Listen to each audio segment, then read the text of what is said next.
Hello ಗೆಳೆಯರಿ, ನಮ್ಮ ಲಾಯಕ್ಸ್ ಪ್ರಸ್ತುತಪಡಿಸುತ್ತಿರುವ ಕನ್ನಡದಲ್ಲಿ ದೈನಂದಿನ ಸುದ್ದಿ ವಿಶ್ಲೇಷಣೆಗೆ ತಮಗೆಲ್ಲರಿಗೂ ಸ್ವಾಗತ. ಇಂದು ನಾವು ನೋಡಲಿದ್ದೇವೆ ಜನವರಿ 6, 2026 ದಿ ಹಿಂದೂ ಪತ್ರಿಕೆಯಲ್ಲಿರ್ತಕ್ಕಂಥ ಇಂಪಾರ್ಟೆಂಟ್ ಆರ್ಟಿಕಲ್ಸ್ಗಳನ್ನು. ಇವತ್ತಿನ ಒಂದು ಚರ್ಚೆಗೆ ಮುಂಚೆ ಇರುವಂತಹ ಒಂದು ಅನೌನ್ಸ್ಮೆಂಟ್ ಅಂದರೆ ಇಂಟರ್ವ್ಯೂಗೋಸ್ಕರ ಅಂತಾನೆ ಇಂಟರ್ವ್ಯೂ ಗೈಡೆನ್ಸ್ ಪ್ರೋಗ್ರಾಮನ್ನು ಲಾಂಚ್ ಮಾಡಲಿದ್ದಾರೆ. 9ನೇ ತಾರೀಕು, 10ನೇ ತಾರೀಕು, 11ನೇ ತಾರೀಕು 3 ದಿನ ಕಂಟಿನ್ಯೂಸ್ ಆಗಿ ಒಂದು ಇಂಟೆನ್ಸಿವ್ ಇಂಟರ್ವ್ಯೂ ಪ್ರಿಪ್ರೇಷನ್ಗೆ ಸಂಬಂಧಪಟ್ಟಂಥ ಎಲ್ಲ ಗೈಡೆನ್ಸನ್ನು ಕೊಡಲಿದ್ದಾರೆ. ಇದಕ್ಕೆ ಸಂಬಂಧಪಟ್ಟಂತಹ ಮಾಹಿತಿ ಬೇಕಿದ್ದರೆ ಇಲ್ಲಿರುವಂಥ ನಂಬರ್ಗೆ ಕಾಲ್ ಮಾಡೋದ್ರ ಮುಖಾಂತರ ಹೆಚ್ಚಿನ ಮಾಹಿತಿಯನ್ನು ಪಡೆದುಕೊಳ್ಬೋದು. ಅಥವಾ ನೀವು ಈ ಒಂದು ಪ್ರೋಗ್ರಾಮ್ಗೆ ಜಾಯ್ನ್ ಆಗ್ತೀನಿ ಅಂತ ಇಚ್ಛಿಸುತ್ತಿದ್ದರೆ ಇಲ್ಲಿರುವಂಥ QR ಕೋಡನ್ನು ಸ್ಕ್ಯಾನ್ ಮಾಡೋದ್ರ ಮುಖಾಂತರ ರಿಜಿಸ್ಟ್ರೇಷನ್ನ ಮಾಡ್ಕೋಬೋದಾಗಿದೆ. ಮೊದಲೇ ಆರ್ಟಿಕಲನ್ನು ನೋಡುವಂಥದ್ದಾದರೆ, Trump asserts India cut import of Russian crude to please him. ಈ ಒಂದು ಇಶ್ಯೂ ನಮಗೆ GS ಪೇಪರ್ 2 ಅಂತ ಬಂದಾಗ ಇಂಟರ್ನ್ಯಾಷನಲ್ ರಿಲೇಷನ್ಗೆ ಸಂಬಂಧಪಟ್ಟಂತೆ ಹಾಗೂ ಭಾರತ US ಸಂಬಂಧಪಟ್ಟಂಥ ಒಂದು ರಿಲೇಷನನ್ನು ಇಲ್ಲಿ ಫೋಕಸ್ ಮಾಡ್ತಾ ಇದೆ. ನಿಮಗೆಲ್ಲ ತಿಳಿದಿರೋ ಪ್ರಕಾರ ಸಾಕಷ್ಟು ಸರ್ತಿ ನಾವು ಚರ್ಚೆ ಮಾಡಿದ್ದೀವಿ. ಇವಾಗ ಪ್ರಸ್ತುತವಾಗಿ 50% ಟಾರಿಫನ್ನು US ನಮಗೆ ಹಾಕ್ತಾ ಇದೆ, ಟ್ರಂಪ್ ಅವರು ವಿಧಿಸ್ತಾ ಇರುವಂಥದ್ದನ್ನು ನೋಡ್ತಾ ಇದ್ದೀವಿ. ಓಕೆ, ಸೊ 25% ನಾವು ಪೆನಾಲ್ಟಿ ಟಾರಿಫ್ ಆಗಿ ಮೊದಲು ಹಾಕಿರೋದನ್ನು ನೋಡ್ತಾ ಇದ್ದೀವಿ. ಹಾಗೆ ಇನ್ನು 25% ಏನಿದೆಯಲ್ಲ, ಇದನ್ನು ರೆಸಿಪ್ರೋಕಲ್ ಟಾರಿಫ್ ಅನ್ನುವಂಥದ್ದಾಗಿ ಅವರ ಒಂದು ಪ್ರೊಟೆಕ್ಷನಲಿಸಮ್ ಕಂಡೀಷನನ್ನು ತರುವಂಥ ಹಂತದಲ್ಲಿ ನಮ್ಮ ಮೇಲೆ ಟಾರಿಫನ್ನು ವಿಧಿಸ್ತಾ ಇದ್ದಾರೆ ಅಂತ ಒಟ್ಟಾರೆಯಾಗಿ 50% ಹಾಕ್ತಾ ಇದ್ದಾರೆ ಅಂತ. ಸೊ 25% ಅಷ್ಟು ರೆಸಿಪ್ರೋಕಲ್ ಟಾರಿಫ್ ಇದೆ, ಇನ್ನು 25% ಅಷ್ಟು ಪೆನಾಲ್ಟಿ ಟಾರಿಫನ್ನು ನಾವು ನೋಡ್ತಾ ಇದ್ದೀವಿ. ಇದು ನಿಮಗೆ ಕ್ಲಿಯರಾಗಿ ಗೊತ್ತಿರಲಿ. ಸೊ ಇವಾಗ ನೋಡಿ, ಟ್ರಂಪ್ ಅವರು ಹೇಳ್ತಾ ಇರೋದೇನಂತಂದರೆ, ಮೋದಿಜಿಯವರನ್ನು ಹೊಗಳ್ತಾ ಇದ್ದಾರೆ, ಗುಡ್ ಮ್ಯಾನ್ ಅಂತ ಹೇಳ್ತಾ ಇದ್ದಾರೆ. But when it comes to the tariff ಇದೆಯಲ್ಲ, ಈ ಒಂದು ಟಾರಿಫು ಬ್ಯಾಡ್ ಫಾರ್ ಇಂಡಿಯಾ ಅಂತ ಹೇಳ್ತಾ ಇರುವಂಥದ್ದು. US ಒಂದು ಡಿಮ್ಯಾಂಡನ್ನು ನಾವು ಇಗ್ನೋರ್ ಮಾಡ್ತಾ ಇದ್ದೀವಿ ಅಂತ. ಇದಕ್ಕೆ ಸಂಬಂಧಪಟ್ಟಂತೆ ರಷ್ಯಾ ಸ್ಯಾಂಕ್ಷನ್ ಬಿಲ್ಲನ್ನು ಸಹ ನಾವು ಕಾಣಬಹುದು. ರಷ್ಯಾ ಸ್ಯಾಂಕ್ಷನ್ ಬಿಲ್ ಏನು ಫೋಕಸ್ ಮಾಡ್ತಾ ಇದೆ ಅಂತಂದರೆ, ಈ ಒಂದು ಬಿಲ್ಲಲ್ಲಿ ಮಾಡ್ತಾ ಇರುವಂಥ ಪ್ರಪೋಸಲ್ ಅಂತಂದರೆ, ಯಾವ ಕಂಟ್ರೀಸ್ಗಳು ಇವಾಗ ರಷ್ಯನ್ನೊಂದಿಗೆ ಟ್ರೇಡನ್ನು ಮಾಡ್ತಾ ಇದೆ, particularly when it comes to the oil part. So Russian ಆಯಿಲನ್ನು ಇಂಪೋರ್ಟ್ ಮಾಡ್ಕೊಳ್ತಕ್ಕಂಥ ಕಂಟ್ರೀಸ್ಗಳಿಗೆ ಅಥವಾ ರಷ್ಯನ್ ಯುರೇನಿಯಮನ್ನು ಇಂಪೋರ್ಟ್ ಮಾಡ್ಕೊಳ್ತಕ್ಕಂಥ ಕಂಟ್ರೀಸ್ಗಳಿಗೆ ನಿಯರ್ಲಿ 500% ಅಷ್ಟು ತಾರೀಫನ್ನು ಹಾಕಬೇಕು ಅಂತ ಇವರು ಫೋಕಸನ್ನು ಮಾಡ್ತಾ ಇದ್ದಾರೆ. ಹಾಗಾಗಿ ಇದು ಇಂಡಿಯಾ ಮತ್ತು ಚೈನಾ ಮೇಲೆ ಸಾಕಷ್ಟು ಇಂಪ್ಯಾಕ್ಟನ್ನು ಕ್ರಿಯೇಟ್ ಮಾಡುವಂಥ ಸಾಧ್ಯತೆ ಇರುತ್ತೆ.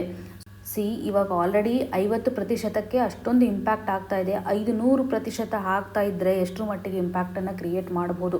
ಬೇರೆ ಕಂಟ್ರೀಸ್ಗಳು ರಷ್ಯಾದೊಂದಿಗೆ ಟ್ರೇಡನ್ನು ಮಾಡ್ತಾ ಇದೆ, ಬಟ್ ಇಂಡಿಯಾ ಮತ್ತು ಚೈನಾದ ಮೇಲೆ ಸಾಕಷ್ಟು ಇಂಪ್ಯಾಕ್ಟ್ ಆಗುವಂಥ ಸಾಧ್ಯತೆ ಇದೆ ಅಂತಲೇ ಗಮನ ಹರಿಸ್ಬೋದು. ಈ ಮೊದಲು ನಮ್ಮ ಒಂದು ಮಿನಿಸ್ಟ್ರಿ ಆಫ್ ಎಕ್ಸ್ಟರ್ನಲ್ ಅಫೇರ್ಸ್ ಈ ಒಂದು ಇಶ್ಯೂಗೆ ಸಂಬಂಧಪಟ್ಟಂತೆ 50% ಟಾರಿಫನ್ನು ಹಾಕಿದ್ರಲ್ಲ, ಆವಾಗ US ಇದೊಂದು ಯೂನಿಲ್ಯಾಟ್ರಲ್ ಸ್ಯಾಂಕ್ಷನ್ ಅಂತ ಹೇಳಿರೋದಾಗಿ ಅಥವಾ ಡಬಲ್ ಸ್ಟ್ಯಾಂಡರ್ಡನ್ನು ಮೇಂಟೈನ್ ಮಾಡ್ತಾ ಇದೆ ಅಂತ ಸ್ಟೇಟ್ಮೆಂಟನ್ನು ಸಹ ಕೊಟ್ಟಿರೋದಾಗಿ, ಇವಾಗ ಪ್ರಸ್ತುತವಾಗಿ ನಾವು ಏನು ರಷ್ಯಾದೊಂದಿಗೆ ಟ್ರೇಡನ್ನು ಮಾಡ್ತಾ ಇದ್ದೀವಲ್ಲ, ಅದನ್ನು ಕಡಿಮೆ ಮಾಡಬೇಕು ಅನ್ನುವಂತಹ ಒಂದು ನಿಟ್ಟಿನಲ್ಲಿ, ಬಿಕಾಸ್ ಟ್ರಂಪ್ ಅವರನ್ನು ಹ್ಯಾಪಿ ಮಾಡಬೇಕು ಅನ್ನೋದೇ ಇಲ್ಲೊಂದು ಆಸ್ಪೆಕ್ಟ್ ಆಗಿದೆ. ಬಿಕಾಸ್ ಭಾರತದ ಒಂದು ಸ್ಟ್ರಾಟಜಿಕ್ ಬ್ಯಾಲೆನ್ಸು ಸಹ ಇಂಪಾರ್ಟೆಂಟ್. ಬಿಕಾಸ್ ನೀವು ಇಲ್ಲೇ ನಿನ್ನೆ ನೋಡಿದ್ರಿ, ನಮ್ಮ ಒಂದು ಎನರ್ಜಿ ಸೆಕ್ಯೂರಿಟಿ ಅಂತ ಬಂದಾಗ ನಮ್ಮ ಇಂಪೋರ್ಟು ಸಹ ಇವತ್ತು ಕಡಿಮೆ ಆಗುತ್ತಲ್ಲ, ಬಿಕಾಸ್ ರಷ್ಯನ್ ಅವರು ನಮಗೆ ಕಡಿಮೆ ಬೆಲೆಯಲ್ಲಿ ಚೀಪ್ ಆಗಿರ್ತಕ್ಕಂಥ ಆಯಿಲನ್ನು ಎಕ್ಸ್ಪೋರ್ಟ್ ಮಾಡ್ತಾ ಇದ್ದಾರೆ. ಇದರಿಂದ ನಮ್ಮ ಒಂದು ಕರೆಂಟ್ ಅಕೌಂಟ್ ಡೆಫಿಸಿಟ್ ಒಂದು ಲೆವೆಲ್ಗೆ ಕಡಿಮೆ ಇರುತ್ತೆ. ನಮ್ಮೊಂದು ಟ್ರೇಡ್ ರಿಲೇಷನ್ US ಒಂದಿಗೂ ಸಹ ಉಳಿಸ್ಕೊಳ್ಳೋದು ತುಂಬ ಇಂಪಾರ್ಟೆಂಟು. ಇವೆರಡೂ ಹಂತದಲ್ಲಿ ಬ್ಯಾಲೆನ್ಸ್ಡ್ ಆಗಿರ್ತಕ್ಕಂಥ ಅಪ್ರೋಚನ್ನು ಕನ್ಸಿಡರ್ ಮಾಡಬೇಕು. ಎರಡು ತಕ್ಕಡಿ ಅಂತ ನಾವು ತೆಗೆದುಕೊಂಡಾಗ ಇಲ್ಲಿ ನಮಗೆ ಎನರ್ಜಿ ಸೆಕ್ಯೂರಿಟಿ ಆಧಾರದ ಮೇಲೆ ರಷ್ಯನೊಂದಿಗೆ ಸರಿಯಾದಂಥ ಒಂದು ರಿಲೇಷನ್ನ ಹೊಂದಬೇಕು. When it comes to the US ಅಲ್ಲ, ಇವರು ಸಹ ನಮಗೆ ತುಂಬ ಇಂಪಾರ್ಟೆಂಟ್, ಇವ್ರ ಜೊತೆನೂ ಸರಿಯಾದಂಥ ಒಂದು ರಿಲೇಷನ್ ಹೊಂದಬೇಕು. ಸೊ ಇವರು ಇವಾಗ ಅಧಿಕ ಪ್ರಸಂಗತನ ಮಾಡ್ತಾ ಇದ್ದಾರೆ ಅಂತ ಅನ್ಸಲ್ವಾ? ನೋಡಿ, ರಷ್ಯಾದೊಂದಿಗೆ ಅವರೂ ಸಹ ಆಯಿಲನ್ನು ಇಂಪೋರ್ಟ್ ಮಾಡ್ಕೊಳ್ತಾ ಇದ್ದಾರೆ. US itself buys Russian oil, uranium, critical minerals ಇವುಗಳೆಲ್ಲವನ್ನು ಅವರು ಸಹ ಇಂಪೋರ್ಟ್ ಮಾಡ್ಕೊಳ್ತಾ ಇದ್ದಾರೆ. ಈ ಒಂದು ಹಂತದಲ್ಲೇ ನಮ್ಮ ಭಾರತ ಈ ಮೊದಲು ಟಾರಿಫನ್ನು ಹಾಕಿದಾಗ ಡಬಲ್ ಸ್ಟ್ಯಾಂಡರ್ಡ್ಸ್, ಯೂನಿಲ್ಯಾಟ್ರಲ್ ಸ್ಯಾಂಕ್ಷನ್ ಅನ್ನುವಂಥದ್ದಾಗಿ ಹೇಳಿದರು. ಸೊ ಇವಾಗ ಪ್ರಸ್ತುತವಾಗಿ ಅಗೇನ್ 500 ಟಾರಿಫ್ ಹಾಕಬೇಕು ಅನ್ನುವಂಥ ನಿಟ್ಟಲ್ಲಿ ರಷ್ಯಾ ಸ್ಯಾಂಕ್ಷನ್ ಬಿಲ್ಲನ್ನು ನಾವಿಲ್ಲಿ ಗಮನ ಹರಿಸಬೇಕಾಗುತ್ತೆ. ಸೊ ಈ ಒಂದು ಹಂತದಲ್ಲಿ GS ಪೇಪರ್ 2ನಲ್ಲಿ ಇಂಟರ್ನ್ಯಾಷನಲ್ ರಿಲೇಷನ್ ಗ್ಲೋಬಲ್ ಲೆವೆಲಲ್ಲಿ ಯಾವ ರೀತಿ ಅಂತ ಒಂದು ಟ್ರೇಡ್ ವಾರ್ ನಡೀತಾ ಇದೆ ಅಂತ ಕ್ಲಿಯರ್ ಆಗಿ ಒಂದು ಅಪ್ಡೇಷನ್ ಆಧಾರದ ಮೇಲೆ ನಾವಿಲ್ಲಿ ಕನ್ಸಿಡರ್ ಮಾಡ್ಬೋದು. ಮುಂದಿನ ಆರ್ಟಿಕಲನ್ನು ನೋಡುವಂಥದ್ದಾದರೆ, foul air NGT notice to centre on plea over newborns ill health. ಈ ಒಂದು ಇಶ್ಯೂ GS ಪೇಪರ್ 2 ನಡೆಯಲ್ಲಿ ಗವರ್ನೆನ್ಸ್ ಆಸ್ಪೆಕ್ಟಲ್ಲಿ ಕನೆಕ್ಟ್ ಆಗುತ್ತೆ. GS ಪೇಪರ್ 3 ಅಂತ ಬಂದಾಗ ಪೊಲ್ಯೂಷನ್ ರಿಲೇಟೆಡ್ ಇರತಕ್ಕಂತೆ ಅಥವಾ ಎನ್ವಿರಾನ್ಮೆಂಟ್ ಪ್ರೊಟೆಕ್ಷನ್ ಅಂತ ಬಂದಾಗ ಪ್ರಸ್ತುತವಾಗಿ ಯಾವ ರೀತಿ ಅಂತ ಏಜೆನ್ಸೀಸ್ಗಳು ವರ್ಕ್ ಆಗುತ್ತೆ ಅಂತ ನಾವು ಗಮನ ಹರಿಸಬೇಕು. ಸೊ ಇಲ್ಲಿ ನೋಡಿ, ನ್ಯಾಷನಲ್ ಗ್ರೀನ್ ಟ್ರಿಬ್ಯುನಲ್ NGT ಇವತ್ತು ಸೆಂಟರ್ಗೆ ಒಂದು ನೋಟಿಸನ್ನು ಕೊಡ್ತಾ ಇದೆ. ಯಾರಿಗೆ ನೋಟಿಸನ್ನು ಇಶ್ಯೂ ಮಾಡ್ತಾ ಇದೆ ಅಂತಂದರೆ, commission for air quality management in NCR adjoining area. So CAMQಗೆ ಒಂದು ನೋಟಿಸನ್ನು ಇಶ್ಯೂ ಮಾಡ್ತಾ ಇದೆ. ಇದಕ್ಕೆ ಕಾರಣ ಏನಂತಂದರೆ, ಒಬ್ಬರು ವರ್ಮಾ ಅಂತಕ್ಕಂಥ ವ್ಯಕ್ತಿ ಅಪ್ರೋಚ್ ಮಾಡಿದ್ದಾರೆ. NGTಗೆ ಈ ಒಂದು ಹಂತದಲ್ಲಿ ಒಂದು ನೋಟಿಸನ್ನು ಇಶ್ಯೂ ಮಾಡ್ತಾ ಇದ್ದಾರೆ. ಅಲಿಗೇಷನ್ಸನ್ನು ಹಾಕಿರುವಂಥದ್ದನ್ನು ನೋಡೋದಾದರೆ ಇವಾಗ ಕನ್ಸ್ಟ್ರಕ್ಷನ್ ಆ್ಯಕ್ಟಿವಿಟೀಸ್ಗಳನ್ನು ಬ್ಯಾನ್ ಮಾಡಿದ್ದಾರೆ. ಏಕೆಂದರೆ ಏರ್ ಕ್ವಾಲಿಟಿನಲ್ಲಿ ಬದಲಾವಣೆ ಆಗುತ್ತೆ, ಡಸ್ಟ್ ಪಾರ್ಟಿಕಲ್ಸ್ಗಳು ಜಾಸ್ತಿ ಬರೋದನ್ನು ನೋಡ್ತಾ ಇದ್ದೀವಿ. ಆಲ್ರೆಡಿ ಇವಾಗ ದೆಹಲಿಯಲ್ಲಿ ಸಾಕಷ್ಟು ಪೊಲ್ಯೂಷನ್ ಇರೋದನ್ನು ನೋಡ್ತಾ ಇದ್ವಿ. ಈ ಒಂದು ಹಂತದಲ್ಲಿ ಕನ್ಸ್ಟ್ರಕ್ಷನ್ ಬ್ಯಾನನ್ನು ಮಾಡಿದಾರಲ್ವಾ. ಈ ಒಂದು ಕನ್ಸ್ಟ್ರಕ್ಷನ್ ಬ್ಯಾನ್ ಇದ್ರೂ ಸಹ ಪ್ರಸ್ತುತವಾಗಿ ಕನ್ಸ್ಟ್ರಕ್ಷನ್ ಆ್ಯಕ್ಟಿವಿಟೀಸ್ಗಳು ನಡೀತಾ ಇದೆ. ಸೊ ಇಲ್ಲಿ ಇಂಪೋಸ್ ಮಾಡಿದ್ದಾರೆ ಹಜಾರ್ಡಸ್ ಏರ್ ಕ್ವಾಲಿಟಿ ಕಂಡೀಷನ್ಸನ್ನು ನೋಡೋದ್ರ ಮುಖಾಂತರ. ಬಟ್ ಆ್ಯಕ್ಟಿವ್ಲಿ ಕೆಲವೊಂದಿಷ್ಟು ಆ್ಯಕ್ಟಿವಿಟಿಗಳು ನಡೀತಾ ಇದೆ ಅನ್ನುವಂಥ ನಿಟ್ಟಿನಲ್ಲಿ ಇದ್ರ ಮೇಲೆ ಹೆಲ್ತ್ ಇಂಪ್ಯಾಕ್ಟ್ಸ್ ಸಾಕಷ್ಟು ಆಗುತ್ತೆ. ಅದರಲ್ಲೂ ಈ ಒಂದು ವರ್ಮಾ ಅಂತ ವ್ಯಕ್ತಿ ಇದೆಯಲ್ಲ, ಆ ಒಂದು ವರ್ಮಾ ವ್ಯಕ್ತಿಗೆ ಸಂಬಂಧಪಟ್ಟಂತಹ ಒಂದು ಮಗು ಅವ್ರ ಮೇಲೆ ಇಂಪ್ಯಾಕ್ಟ್ ಆಗ್ತಾ ಇದೆ ಅಂತ ಹೇಳ್ಬೋದು. 2 month ಓಲ್ಡ್ ಡಾಟರ್ ಇರ್ಬೋದು. ಸೊ ಅವರಿಗೆ ಸಂಬಂಧಿಸಿದ ಹೆಲ್ತ್ ಕಾಂಪ್ಲಿಕೇಶನ್ಸ್ ಆಗಿದೆ due to pollution. Because of that ಒಂದು ಅಲರ್ಜಿಟಿಕ್ ಕಂಡೀಷನ್ ಜಾಸ್ತಿ ಆಗಿದೆ ಅನ್ನುವಂಥ ನಿಟ್ಟಿನಲ್ಲಿ ಅವರು NGTಗೆ ಅಪ್ರೋಚ್ ಮಾಡಿರೋದಾಗಿ ಇವಾಗ NGT ಈ ಒಂದು ಅಬ್ಸರ್ವೇಷನ್ ಆಧಾರದ ಮೇಲೆ ಒಂದು ಸಬ್ಸ್ಟ್ಯಾನ್ಷಿಯಲ್ ಇಶ್ಯೂಸನ್ನು ರೇಸ್ ಮಾಡಿದ್ದಾರೆ ಅಂತಲೇ ಹೇಳ್ಬೋದು. ಬಿಕಾಸ್ ಇಲ್ಲಿ ಪ್ರಸ್ತುತವಾಗಿ ಒಂದು ಪೊಲ್ಯೂಷನ್ ಕಂಟ್ರೋಲ್ಗೆ ಸಂಬಂಧಪಟ್ಟಂಥ ಬ್ಯಾನನ್ನು ಮಾಡಿದ್ದಾರೆ. ಹಾಗಿದ್ರೂ ಸಹ ನಾವು ಕಂಟ್ರೋಲ್ಗೆ ತರಲಿಕ್ಕೆ ಆಗ್ತಾ ಇಲ್ಲ. ಇಲ್ಲಿಗಲ್ ಆಗಿ ಕನ್ಸ್ಟ್ರಕ್ಷನ್ ಆ್ಯಕ್ಟಿವಿಟೀಸ್ಗಳು ನಡೀತಾ ಇದ್ದಾವೆ ಅನ್ನುವಂಥ ನಿಟ್ಟಿನಲ್ಲಿ. ಸೊ ನಮಗೆ ಎಕ್ಸಾಮಿನೇಷನ್ ಪರ್ಸ್ಪೆಕ್ಟಿವಲ್ಲಿ ಇಂಪಾರ್ಟೆಂಟ್ಲಿ ಬೇಕಾಗಿರೋದು ಅಂತಂದರೆ ನ್ಯಾಷನಲ್ ಗ್ರೀನ್ ಟ್ರಿಬ್ಯುನಲ್ ಇದರ ಒಂದು ಪರ್ಪಸ್ ಯಾವ ರೀತಿ ಆಗಿದೆ, ಇಂಪಾರ್ಟೆನ್ಸ್ ಯಾವ ರೀತಿ ಆಗಿದೆ, ಯಾಕೆ ಫಾರ್ಮ್ ಆಗಿದೆ. ಸೊ ಇಲ್ಲಿ ನೋಡಿ NGT ಒಂದು ನೋಟಿಸನ್ನು ಇಶ್ಯೂ ಮಾಡಿದೆ ಅಂತ ನಿಮ್ಗೆ ಕ್ಲಿಯರ್ ಆಯಿತು. ಯಾಕಂತಂದರೆ ಎನ್ವಿರಾನ್ಮೆಂಟ್ ರಿಲೇಟೆಡ್ ಇರ್ತಕ್ಕಂಥ ಇಶ್ಯೂ ಇಲ್ಲಿ ಇದೆ ಅಂತ. ಸೊ ಹಾಗಾಗಿ ಎನ್ವಿರಾನ್ಮೆಂಟ್ ಆಸ್ಪೆಕ್ಟ್ ಅಂತ ಬಂದಾಗ ಒಂದು ವಾಚ್ ಡಾಗ್ ಆಗಿ ಇದು ಆ್ಯಕ್ಟ್ ಮಾಡ್ತಾ ಇದೆ. ಸೊ ಕಂಪ್ಲೀಟಾಗಿ ಒಂದು ಪಬ್ಲಿಕ್ ಹೆಲ್ತನ್ನು ಅಡ್ರೆಸ್ ಮಾಡುವಂತಹ ಸಂದರ್ಭದಲ್ಲಿ ಕನ್ಸರ್ನನ್ನು ರೇಸ್ ಮಾಡ್ತಾ ಇದೆ. ಪೊಲ್ಯೂಷನ್ಗೆ ಸಂಬಂಧಪಟ್ಟಂತೆ ಒಂದು ಆರ್ಡರನ್ನು ಇಶ್ಯೂ ಮಾಡ್ತಾ ಇದೆ ಅಂತಲೇ ಗಮನಿಸ್ಬೋದು. ಈ ಒಂದು ನ್ಯಾಷನಲ್ ಗ್ರೀನ್ ಟ್ರಿಬ್ಯುನಲ್ ಏನಿದೆಯಲ್ಲ ಇದನ್ನು ಸೆಟಪ್ ಮಾಡಿರುವಂಥದ್ದು 2010ರಲ್ಲಿ. ಇದು ಇಂಪಾರ್ಟೆಂಟ್. ಒಂದು ಆ್ಯಕ್ಟ್ನ ಮುಖಾಂತರ ನ್ಯಾಷನಲ್ ಗ್ರೀನ್ ಟ್ರಿಬ್ಯುನಲ್ ಆ್ಯಕ್ಟ್ನ ಆಧಾರದ ಮೇಲೆ ಇದನ್ನು ಎಸ್ಟಾಬ್ಲಿಷ್ಮೆಂಟ್ ಮಾಡಲಾಗಿದೆ. 2010 ಅಕ್ಟೋಬರ್ 18ರಿಂದ ಇದು ಚಾಲ್ತಿಗೆ ಬರ್ತಾ ಇರೋದನ್ನು ನೋಡ್ತಾ ಇದ್ದೀವಿ. ಸೊ ಇದರ ಮೇಜರ್ ಕನ್ಸರ್ನ್ ಏನಿದೆ ಅಂತಂದರೆ ಸುಪ್ರೀಂ ಕೋರ್ಟ್ನ ಒಂದು ಡೈರೆಕ್ಟಿವ್ಸ್ಗೆ ಸಂಬಂಧಪಟ್ಟಂತೆ ಇದನ್ನು ಕ್ರಿಯೇಟ್ ಮಾಡಿದೆ ಅಂತಲೇ ಹೇಳ್ಬೋದು. ಸೊ ಇವಾಗ ಆರ್ಟಿಕಲ್ 21ನಲ್ಲಿರುವಂಥ ಇಂಪಾರ್ಟೆಂಟ್ ಪ್ರೊವಿಷನ್ ಅಂತಂದರೆ ರೈಟ್ ಟು ಲೈಫ್ಗೆ ಸಂಬಂಧಿಸಿದಂತೆಯೂ ಸಹ ಇದು ಹೋರಾಡುತ್ತೆ ಅಂತ ಹೇಳ್ಬೋದು. ಬಿಕಾಸ್ ಹೆಲ್ದಿ ಆಗಿರತಕ್ಕಂಥ ಎನ್ವಿರಾನ್ಮೆಂಟ್ ಇದ್ದರೆ ಡೆಫಿನೆಟ್ಲಿ ನಮ್ಮ ಒಂದು ಹೆಲ್ತು ಸಹ ಸರಿಯಾಗಿರುತ್ತೆ ಅನ್ನೋದನ್ನು ಗಮನಿಸ್ಬೋದು. ಸೊ ಹಾಗಾಗಿ ಎನ್ವಿರಾನ್ಮೆಂಟಲ್ ಕೇಸಸ್ಗಳು ಸ್ಪೀಡಾಗಿ ಆಗಲಿ ಅನ್ನುವಂಥ ನಿಟ್ಟಿನಲ್ಲಿ ಈ ಒಂದು ಟ್ರಿಬ್ಯುನಲ್ ಎಲ್ಲ ಸೆಟಪ್ ಮಾಡಿದ್ದಾರೆ ಅಂತಲೇ ಗಮನಿಸ್ಬೋದು. ಸೊ ಇವಾಗ ಪ್ರಸ್ತುತವಾಗಿ ಈ ಟ್ರಿಬ್ಯುನಲ್ನ ಫಂಕ್ಷನ್ ಏನಿದೆ, ಎಫೆಕ್ಟಿವ್ ಆಗಿರುವಂಥದ್ದು ಅಥವಾ ಸ್ಪೀಡಿ ಆಗಿರ್ತಕ್ಕಂಥ ಎನ್ವಿರಾನ್ಮೆಂಟಲ್ ಕೇಸಸನ್ನು ಹ್ಯಾಂಡಲ್ ಮಾಡಬೇಕು. ಇದರಿಂದ ಒಂದು ಎನ್ವಿರಾನ್ಮೆಂಟ್ ಪ್ರೊಟೆಕ್ಷನ್ ಆಗುತ್ತೆ, ಫಾರೆಸ್ಟ್ನ ಒಂದು ಪ್ರೊಟೆಕ್ಷನನ್ನು ನಾವು ಕಾಣ್ಬೋದು, ವೈಲ್ಡ್ ಲೈಫ್ಗೆ ಸಂಬಂಧಪಟ್ಟಂಥ ಒಂದು ಪ್ರೊಟೆಕ್ಷನನ್ನು ಕಾಣ್ತಾ ಇದ್ವಿ. ಎನ್ವಿರಾನ್ಮೆಂಟ್ ರೈಟ್ಸ್ ರಿಲೇಟೆಡ್ ಇರತಕ್ಕಂಥ ಎನ್ಫೋರ್ಸ್ಮೆಂಟ್ ಮಾಡಲಿಕ್ಕೆ ನ್ಯಾಷನಲ್ ಗ್ರೀನ್ ಟ್ರಿಬ್ಯುನಲ್ನ ಒಂದು ಇಂಪಾರ್ಟೆನ್ಸನ್ನು ನಾವು ಕನೆಕ್ಟ್ ಮಾಡಬೇಕಾಗುತ್ತೆ. ಎನ್ವಿರಾನ್ಮೆಂಟಲ್ ರಿಲೇಟೆಡ್ ಇರತಕ್ಕಂಥ ಸಾಕಷ್ಟು ಲಾಸ್ಗಳನ್ನು ನಾವು ನೋಡ್ತೇವೆ ಅಲ್ವಾ. ಫಾರ್ ಎಕ್ಸಾಂಪಲ್ ಇವಾಗ ನೋಡಿ ವಾಟರ್ ಆ್ಯಕ್ಟ್ ಅಂತ ನೋಡ್ತೇವೆ 1974ರಲ್ಲಿ. ಸೊ ಇದು ವಾಟರ್ ರಿಲೇಟೆಡ್ ಇರತಕ್ಕಂಥ ಒಂದು ಪ್ರಿವೆನ್ಷನ್ ಕಂಟ್ರೋಲ್ ಆಫ್ ಪೊಲ್ಯೂಷನ್ಗೆ ಸಂಬಂಧಿಸಿದಂತೆ ಆ್ಯಕ್ಟ್ ಮಾಡುತ್ತಲ್ವ. ಇಲ್ಲಿ ಕೆಲವೊಂದಿಷ್ಟು ಪ್ರೊವಿಷನ್ಸನ್ನು ನಾವು ನೋಡ್ತಾ ಇದ್ದೀವಿ. ಬಯೋಲಾಜಿಕಲ್ ಡೈವರ್ಸಿಟಿ ಆ್ಯಕ್ಟ್ ಅಂತ ನೋಡ್ತೇವೆ, ಯಾವ ರೀತಿಯಾಗಿ ನಾವು ಬಯೋಡೈವರ್ಸಿಟಿಗೆ ಸಂಬಂಧಪಟ್ಟಂತೆ ಕನ್ಸರ್ವೇಷನನ್ನು ಮಾಡಬೇಕು, ಎಫರ್ಟ್ಸನ್ನು ಹಾಕಬೇಕು ಅಂತ. ಎನ್ವಿರಾನ್ಮೆಂಟ್ ಪ್ರೊಟೆಕ್ಷನ್ ಆ್ಯಕ್ಟ್ ಅಂತ ನೋಡ್ತೀವಲ್ವ 1986. ಸೊ ಈ ಎಲ್ಲ ಆ್ಯಕ್ಟ್ಗಳಿಗೆ ಸಂಬಂಧಿಸಿದಂತೆ ಲಾಸ್ಗಳು ಏನಿರುತ್ತಲ್ಲ ಆ ಲಾಸ್ಗಳ ಮುಖಾಂತರ ಎಲ್ಲ ವರ್ಕ್ ಆಗ್ತಾ ಇದೆಯಾ ಅಂತ ಚೆಕ್ ಮಾಡಲಿಕ್ಕೆ ಇದು ಸರಿಯಾದಂಥ ಟ್ರಿಬ್ಯುನಲ್ ಅಂತ ಹೇಳ್ಬೋದು. According to the law work ಆಗ್ತಾ ಇದಾವೋ ಇಲ್ವೋ ಅಂತ. ಸೊ ಈ ಒಂದು ಹಂತದಲ್ಲಿ ಒಂದು ಟ್ರಿಬ್ಯುನಲ್ ಆಗಿ ಆ್ಯಕ್ಟ್ ಮಾಡಲಿಕ್ಕೆ NGT ಸಹಕಾರಿ ಆಗಿದೆ ಅಂತ ಹೇಳ್ಬೋದು. ಇದರ ಒಂದು ಪ್ರಿನ್ಸಿಪಲ್ ಬೆಂಚ್ ಎಲ್ಲಿದೆ ಅಂತಂದರೆ ನ್ಯೂ ದೆಹಲಿನಲ್ಲಿ ನಾವು ಕಾಣ್ತೇವೆ. ಝೋನಲ್ ಬೆಂಚ್ಗಳು ಇದ್ದಾವೆ ಭೋಪಾಲ್, ಪುಣೆ, ಕೋಲ್ಕತ್ತಾ ಹಾಗೂ ಚೆನ್ನೈದಲ್ಲಿ. ಸೊ ಇಲ್ಲಿ ಒಂದು ನಾವೇನಾದರೂ ಅಪ್ಲೈ ಮಾಡ್ತೀವಲ್ಲ 6 month ಒಳಗಾಗಿ ಸರಿಯಾಗಿ ಅದಕ್ಕೆ ಸೊಲ್ಯೂಷನನ್ನು ಕೊಡಬೇಕು ಅಂತಲೇ ಹೇಳ್ತಾ ಇದ್ದೀವಿ. ಸೊ ಇಲ್ಲಿ ಏನಾದರೂ ಒಂದು ವೇಳೆ ತಪ್ಪು ನಡೆದಿದ್ದರೆ ಕಂಪೆನ್ಸೇಷನನ್ನು ಸಹ ಇಂಪೋಸ್ ಮಾಡ್ತಕ್ಕಂಥ ಒಂದು ರೈಟ್ಸನ್ನು ಅಥವಾ ಪವರನ್ನು ಇದು ಹೊಂದಿರುತ್ತೆ. ಓಕೆ. ಸೊ ಪೊಲ್ಯೂಟರ್ಸ್ ಯಾವಾಗಲೂ ಪೇ ಮಾಡಬೇಕು ಅನ್ನೋಂಥದ್ದು ಪ್ರಿನ್ಸಿಪಲ್ನ ಆಧಾರದ ಮೇಲೆ, ಪೊಲ್ಯೂಟರ್ ಪೇಸ್ ಪ್ರಿನ್ಸಿಪಲ್ನ ಆಧಾರದ ಮೇಲೆ ಇದು ಪೆನಾಲ್ಟಿಯನ್ನು ಹಾಕುತ್ತೆ. ಜೊತೆಗೆ ಇದು ಪ್ರಿಕಾಷನರಿ ಪ್ರಿನ್ಸಿಪಲನ್ನು ಸಹ ಫಾಲೋ ಮಾಡುತ್ತೆ. ಮುಂದೆ ಪ್ರಾಬ್ಲಮ್ ಆಗಬಾರ್ದು ಅಂತ ಇವಾಗೂ ಸಹ ಮೇಜರ್ಸ್ಗಳನ್ನು ಅವರು ತೆಗೆದುಕೊಳ್ಬೋದು. ಸಸ್ಟೈನೇಬಲ್ ಡೆವಲಪ್ಮೆಂಟ್ಗೆ ಸಂಬಂಧಪಟ್ಟಂತೆ ಅದು ಹೆಚ್ಚು ಫೋಕಸನ್ನು ಮಾಡುತ್ತೆ ಅಂತ ಗಮನಿಸ್ಬೋದು. ಸೊ ಇಲ್ಲಿ ಯಾವುದೇ ರೀತಿಯಾಗಿ ಕ್ರಿಮಿನಲ್ ಆ್ಯಕ್ಟಿವಿಟೀಸ್ಗಳನ್ನು ಇವರು ಹ್ಯಾಂಡಲ್ ಮಾಡ್ತಾ ಇಲ್ಲ. ಓಕೆ, ಕ್ರಿಮಿನಲ್ ಚಾರ್ಜಸ್ಗೆ ಸಂಬಂಧಪಟ್ಟಂತೆ ಅಥವಾ ಕ್ರಿಮಿನಲ್ ಲಾ ರಿಲೇಟೆಡ್ ಇರ್ತಕ್ಕಂತೆ ಮಾಡ್ತಾ ಇಲ್ಲ. But when it comes to the environmental ಲಾನಲ್ಲಿರುವಂಥ ಒಂದು ಪ್ರೊವಿಷನ್ಸ್ಗಳು ಸರಿಯಾಗಿ ಆಗ್ತಾ ಇದೆನೋ ಇಲ್ವೋ, ಎನ್ವಿರಾನ್ಮೆಂಟ್ ರಿಲೇಟೆಡ್ ಇರ್ತಕ್ಕಂತಹ ಪ್ರೊಟೆಕ್ಷನನ್ನು ಮಾಡಲಿಕ್ಕೆ ಸಾಧ್ಯತೆ ಇದೆನೋ ಇಲ್ವೋ ಅನ್ನುವಂಥದ್ದನ್ನು ನಾವು ಗಮನಿಸ್ತಾ ಇದ್ದೀವಿ. ಸೊ ಒಂದು ವೇಳೆ NGT ಕೊಟ್ಟಿರ್ತಕ್ಕಂಥ ಒಂದು ಡೈರೆಕ್ಷನ್ ಏನಿದೆಯಲ್ಲ ಸರಿ ಇಲ್ಲ ಅಂತಂದರೆ, ಓಕೆ, ಆ ಒಂದು ಸಂದರ್ಭದಲ್ಲಿ ಡೈರೆಕ್ಟಾಗಿ ನಾವು ಸುಪ್ರೀಂ ಕೋರ್ಟ್ಗೆ ಅಪ್ರೋಚ್ ಮಾಡ್ಬೋದು. ಸೊ ಇಲ್ಲಿ ನೋಡಿ NGT ಸರಿಯಾಗಿ ವರ್ಕ್ ಮಾಡಿಲ್ಲ, NGT ವಿರುದ್ಧವಾಗಿ ನಾವು ಹೋಗಬೇಕು ಅಂತಂದರೆ ಆ ಒಂದು ಸಂದರ್ಭದಲ್ಲಿ ಸುಪ್ರೀಂ ಕೋರ್ಟ್ಗೆ ಡೈರೆಕ್ಟಾಗಿ ಹೋಗ್ಬೋದು. ಇದಕ್ಕೆ ಸಂಬಂಧಿಸಿದಂಥ ಒಂದು ಟೈಮ್ ಲಿಮಿಟು 90 ಡೇಸ್ ಇರುತ್ತೆ. ಓಕೆ, 90 ದಿನಗಳ ಒಳಗಾಗಿ ನಾವೇನು ಮಾಡಬೇಕಾಗುತ್ತೆ, ಸುಪ್ರೀಂ ಕೋರ್ಟ್ಗೆ ಅಪ್ರೋಚ್ ಮಾಡುವಂಥದ್ದು. ಸೊ ಇಂಪಾರ್ಟೆಂಟ್ಲಿ ನೀವು ಅರ್ಥ ಮಾಡ್ಕೊಳ್ಳಿ when it comes to the environment governance. So ಇದರಲ್ಲಿ ಪ್ರಸ್ತುತವಾಗಿ NGTಯ ಒಂದು ಇಂಪಾರ್ಟೆನ್ಸನ್ನು ನಾವು ಗಮನ ಹರಿಸಲೇಬೇಕಾಗುತ್ತೆ. ಪ್ರಿಲಿಮ್ಸ್ ಪರ್ಸ್ಪೆಕ್ಟಿವಲ್ಲಿ NGTಗೆ ಸಂಬಂಧಿಸಿದಂಥ ಒಂದು ಬ್ಯಾಕ್ಗ್ರೌಂಡ್ ಇನ್ಫಾರ್ಮೇಷನ್ ನಮಗೆ ತುಂಬ ಇಂಪಾರ್ಟೆಂಟ್. ಯಾವ ರೀತಿಯಾಗಿದ್ದು ಎನ್ವಿರಾನ್ಮೆಂಟ್ ಪ್ರೊಟೆಕ್ಷನ್ ಮಾಡಲಿಕ್ಕೆ ಮುಂದಾಗ್ತಾ ಇದೆ ಅನ್ನುವಂಥ ಒಂದು ಕ್ಲಾರಿಟಿಯನ್ನು ನಾವಿಲ್ಲಿ ಗಮನ ಹರಿಸ್ಬೋದು. ಸೊ ಇವಾಗ ಪ್ರಸ್ತುತವಾಗಿ ಏನು ಇಶ್ಯೂ ಇದೆ ಅಂತ ನೆನ್ಪಿಟ್ಕೊಳ್ಳಿ. ಇದರ ಮುಖಾಂತರ ನೀವು ಆರಾಮಾಗಿ ಫಂಕ್ಷನ್ ಏನಿದೆ ಅಂತ ಈಸಿಯಾಗಿ ರೀಕಲೆಕ್ಟ್ ಮಾಡ್ಕೋಬೋದು. ಹಾಗೂ ಮುಂದಿನ ಇಶ್ಯೂ ನೋಡಿದಾಗ ಅದನ್ನೂ ಸಹ ಪೊಲ್ಯೂಷನ್ಗೆ ಸಂಬಂಧಪಟ್ಟಂತೆ ಒಂದು ಇನಿಷಿಯೇಟಿವ್ ಆಗಿದೆ ಅಂತ ಹೇಳ್ಬೋದು.